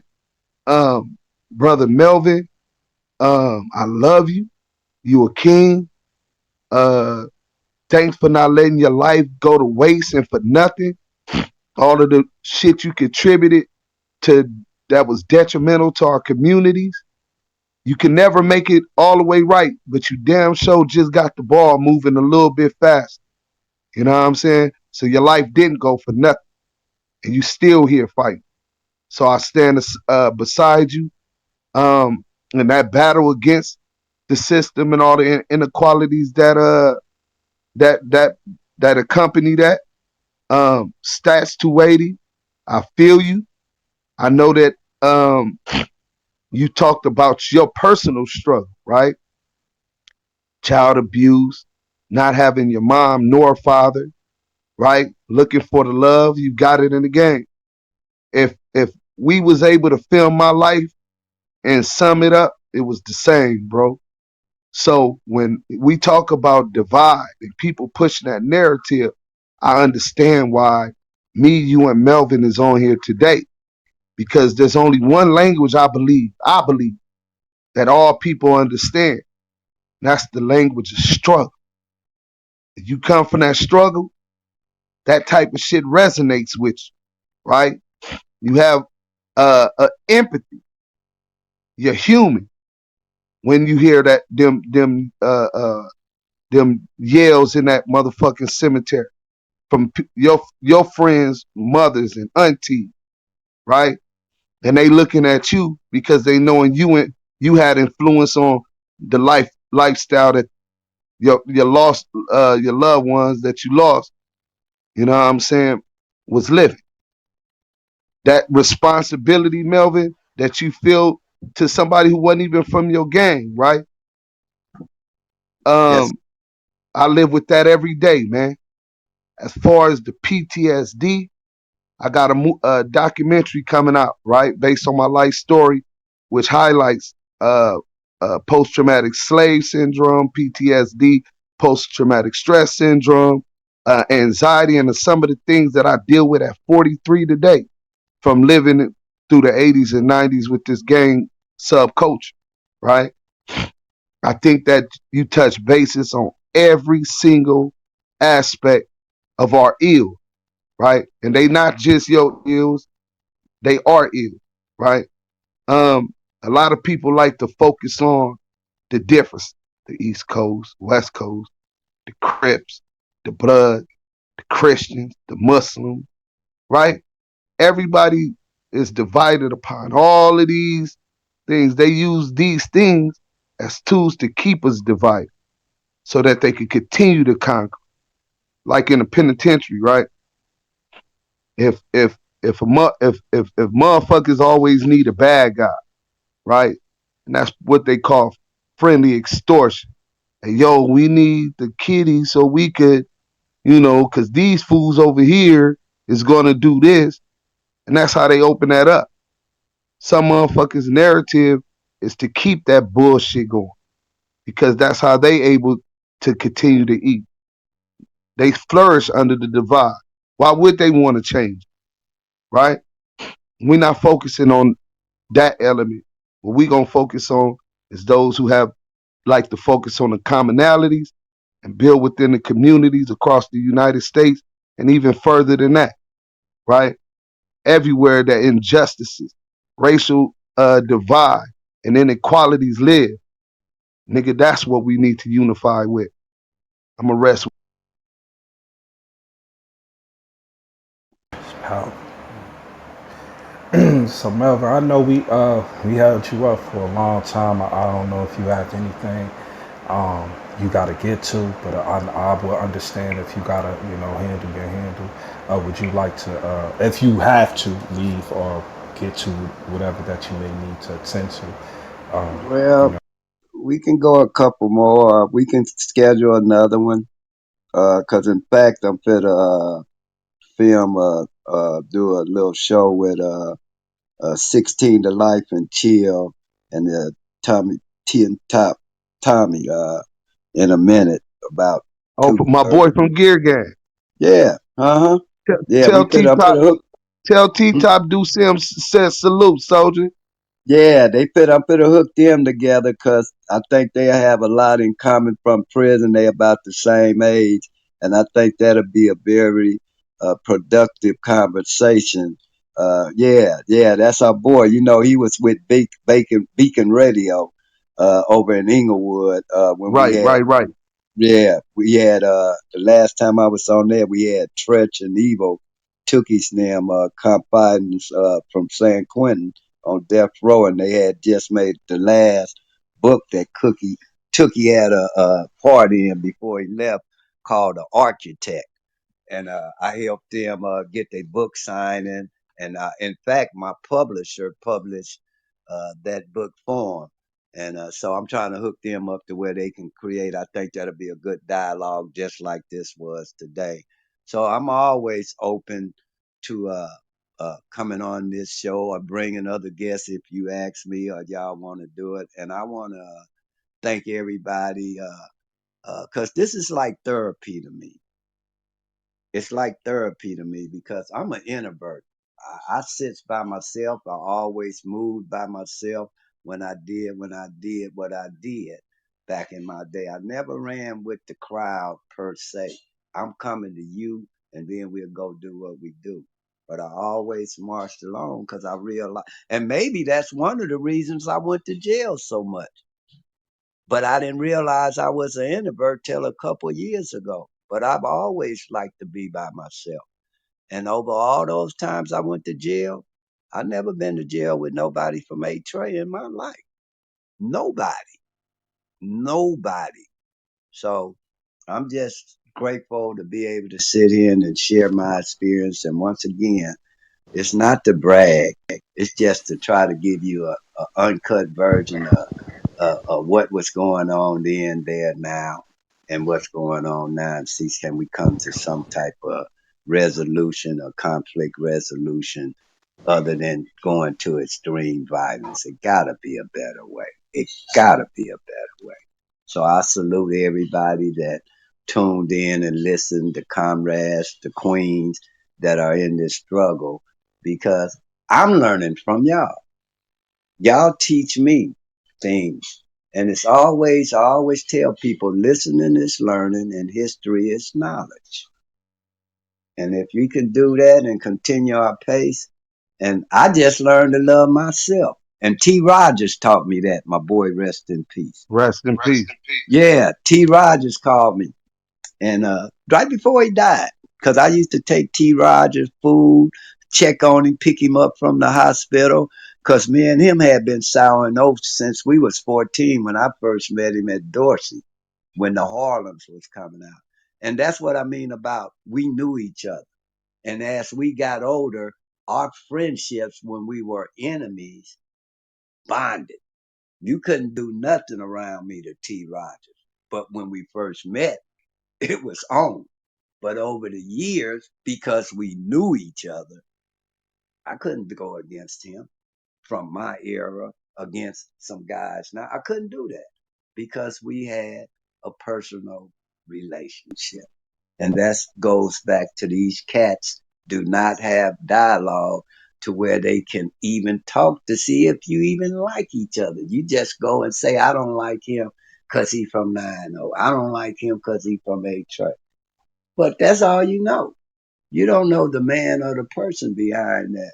So at the end of the day, I just felt so honored and blessed from where I don't been sitting in a jail cell all my life to be able to sit and talk freely, move around freely. And I just appreciate life now the way I see the trees grow.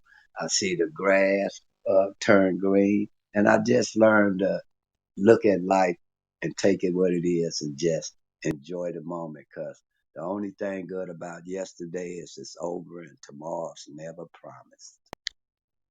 Wow, that's Hey, deep. hey, excuse me.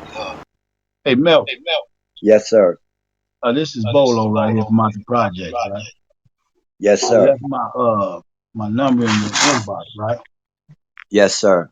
And I need to holler at you about a few things. And also, me and Madbone come out the same generation.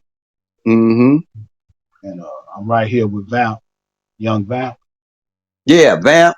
Yeah, I'm right Mm-hmm. here with young Vamp. Send my So, regards. oh, easy call. But look, we about to embark up on something big, right? Yes, sir. That's gonna be real productive for the Damu and Kiwi culture and brothers and sisters, period, right? Yes. But we like me and the homie she was just speaking on, we was working on that project and then he just up and died on me, but I guess, we go when we call, Yes, sir. But with all due respect, yeah, I wanted you to give me your insight on something that I'm gonna be bringing to your attention once I get that ring, right? And Yes, then sir.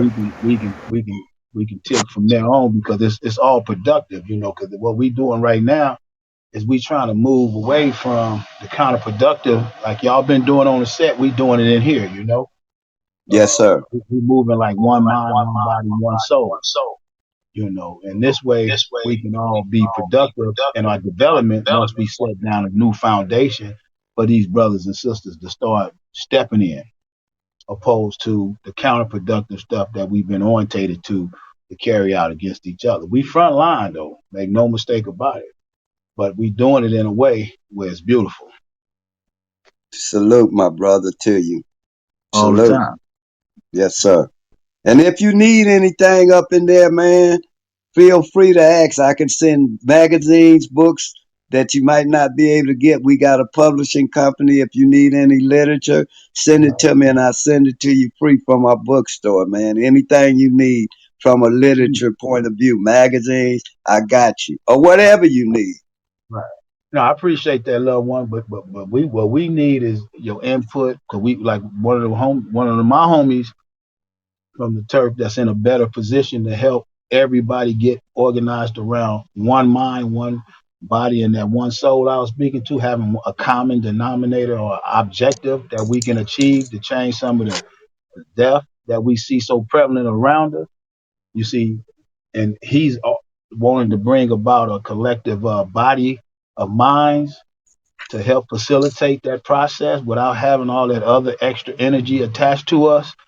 That Yes, be, sir. the black and the white type situation. Uh, Yes, in regards to lawmen, we just want to independently do something positive without that attachment.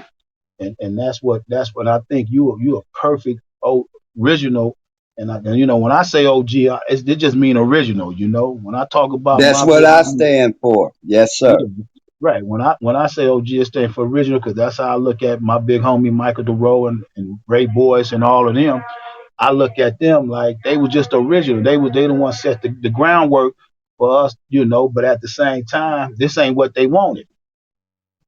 Even Yep. when I was growing up watching Tookie and Jamel at Centennial Park, that we was amazed by how structured their body was. We did our push-ups, you know what I'm saying? Whether we go to watch festivals or parades, all these things we did was culturally carried out with everybody mixed up.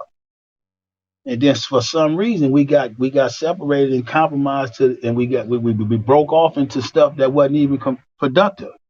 So we trying to get back to that space where when we see a black man or a black woman or a child, it's all nurturing and from a development stage. You did? I did.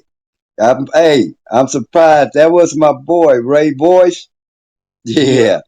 Yeah, and your other one, yeah, I remember Boyce Yeah. coming up in Them. juvenile hall. Right. Yeah. Oh, no, I Hmm. know. I know your history just like I know his. Yeah, I know Because Boyce, I've been man. right, and I've been active in the culture for 46 years. You hear me? You Yes, know, sir. and I know that me and Madbone was in YA and did the stoop thing together. Hmm. Puppet and all them the dudes I grew up with. You Yeah, know, Johnny King pup. right. See, all of Yeah, them. I just talked to him the other day. Right, right. Yeah, Well, we all still in here, doing what we do best, man, trying to survive and push. But we push together though. yes, sir.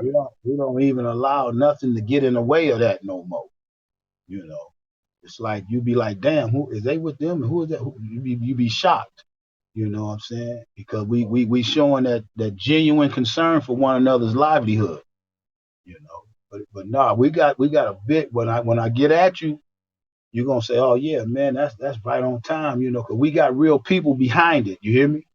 Yes, sir. Real people behind it that can make a difference inside our lives and other people's lives. Because I don't really ask for nobody for nothing because I'm a reputable. I know I'm gonna get what I want from my turf, but I know a lot of young brothers don't get what we get in terms of namesake, in terms of being able to have some of the material stuff that we be having and some of the things that they should have based on just being in the circumstances. So Yes, sir.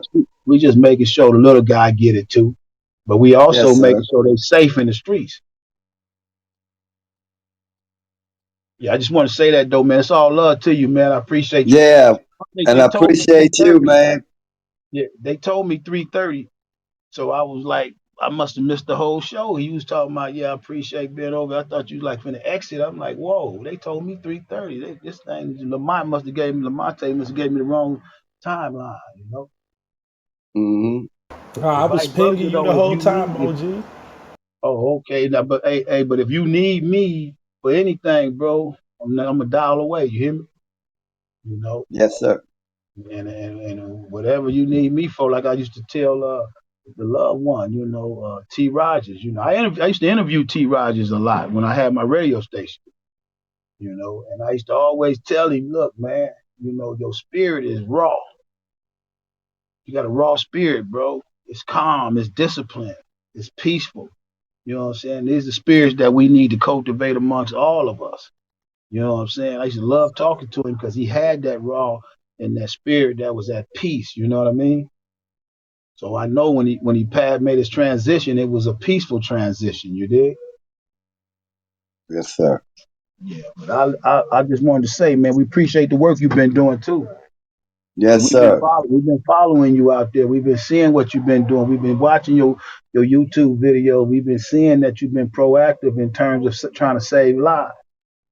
And Hmm. and we with you wholeheartedly on that. Make no mistake about it.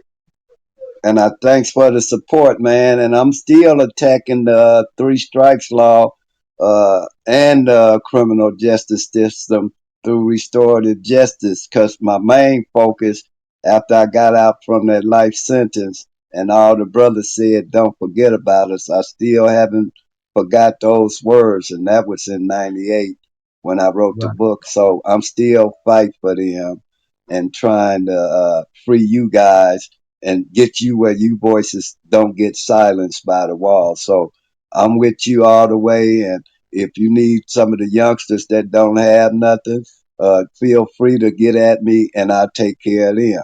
That's the That's least I all. can do. And Oh, man, I that'll make appreciate me feel proud that I'm giving back. That's it. what I Yeah, want to do to give back.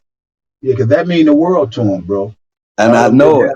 have they didn't have dads, and a lot of them. That's why they don't. That's why they don't listen to a lot of us because they don't feel like we care. They respect me because I do spend quality time with them.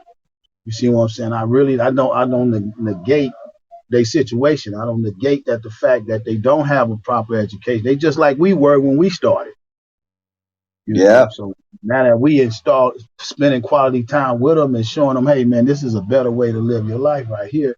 So don't even make the mistakes that we made, even though you didn't made the ultimate mistake of losing your freedom.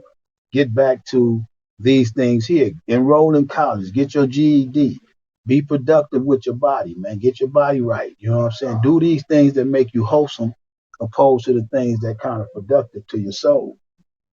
So they receptive. We got good vibes going. We just have to tie it all together. Put it like that. Once we tie it all together, it's gonna be easy call. Yes, sir. Mr. Farmer, No, Yes. if I may, I would just like to take this opportunity to thank you for coming by and sharing all of your wisdom and knowledge with us. And I know your time is precious, and we genuinely appreciate it. And we do look forward to having you back again. It's a Okay. wonderful conversation, sir. Thank Much you. And appreciated. I appreciate it. And thank everybody for tuning in. And I'm very honored to have been on this show. It was a great show. Like I say, it was therapy to me to know that people still exist and we all up under one accord and what we can do to help redefine these communities and to stop this criminal justice system from robbing these youths of their lives. So I enjoyed every minute. This was the fastest 2 hours I've ever been on a show because it just flowed so well. So once again, thank you everybody. I'm looking forward to appearing again and sign up on my new YouTube channel that I'm fit to start to where other people's voices can be heard and not just mine. I really like the host as opposed to be interviewed. And this another platform, and I hope everybody would come and support me. And if you can, pick up the new slave ship. Three strikes you in. A ship that doesn't sail. It's still relevant today, addressing the criminal justice system here in the state of California, which is the only state that segregates within a prison in the United States, because everywhere else is illegal. And I just say once again, thank everybody. I had a wonderful time. no, thank you, Thank Melvin. You welcome here. Anything you trying to promote, or if you just want to dialogue with us, go to the top where it say Eastern District. You'll see that little greenhouse. You'll get a notification, and you family here, big bruh. You know what All I'm right. saying? We got the same objectives, peace, and to overturn some of these laws that's impacting our community. So you always welcome here with if you want to promote your product, whatever you want to do, as long as it's positive. You got a home here, Melvin. All right. Thank you so much, man. I appreciate that. And to all a We good night. We'll All tune right, in good night, again. Huck. All right. Thanks, all right. everybody. See you later. See you later. All right. Salute, salute. One Hey, love, Stat. one life. Yes, Hey, sir. Daddy one up love, there. one life. One Hey, One love, Stat. love, one life. And one we love, out. One one love, life. one life. All right. Peace. Peace. Um, hey, thanks for Melvin, man. Hey, Stats. I know you wanted me to speak on this, right? Mm-hmm. Um, let me find it real quick so I can make sure I quote it right. If you look at my PTR, you'll be able to see it, right? Whenever a black man cares for his people, empowering them and preaching truth, they will always focus on his mistake, his flaw, and his contradiction. They want to illegitimize his message, stop his progress, and the hope for the people. I'm just gonna leave y'all with that, man. You get from that what you get from that whatever you will, man. You know what I'm saying? Thank you, Thank Lamont. y'all for That part. thank y'all for attending the Eastern District. We gonna boom this room, man, and sidebar with the after party. Salute. Thank Thank you, everybody. Lamont. Thank you, Stats. All Salute right. to everyone. Salute. All right. Love. Salute.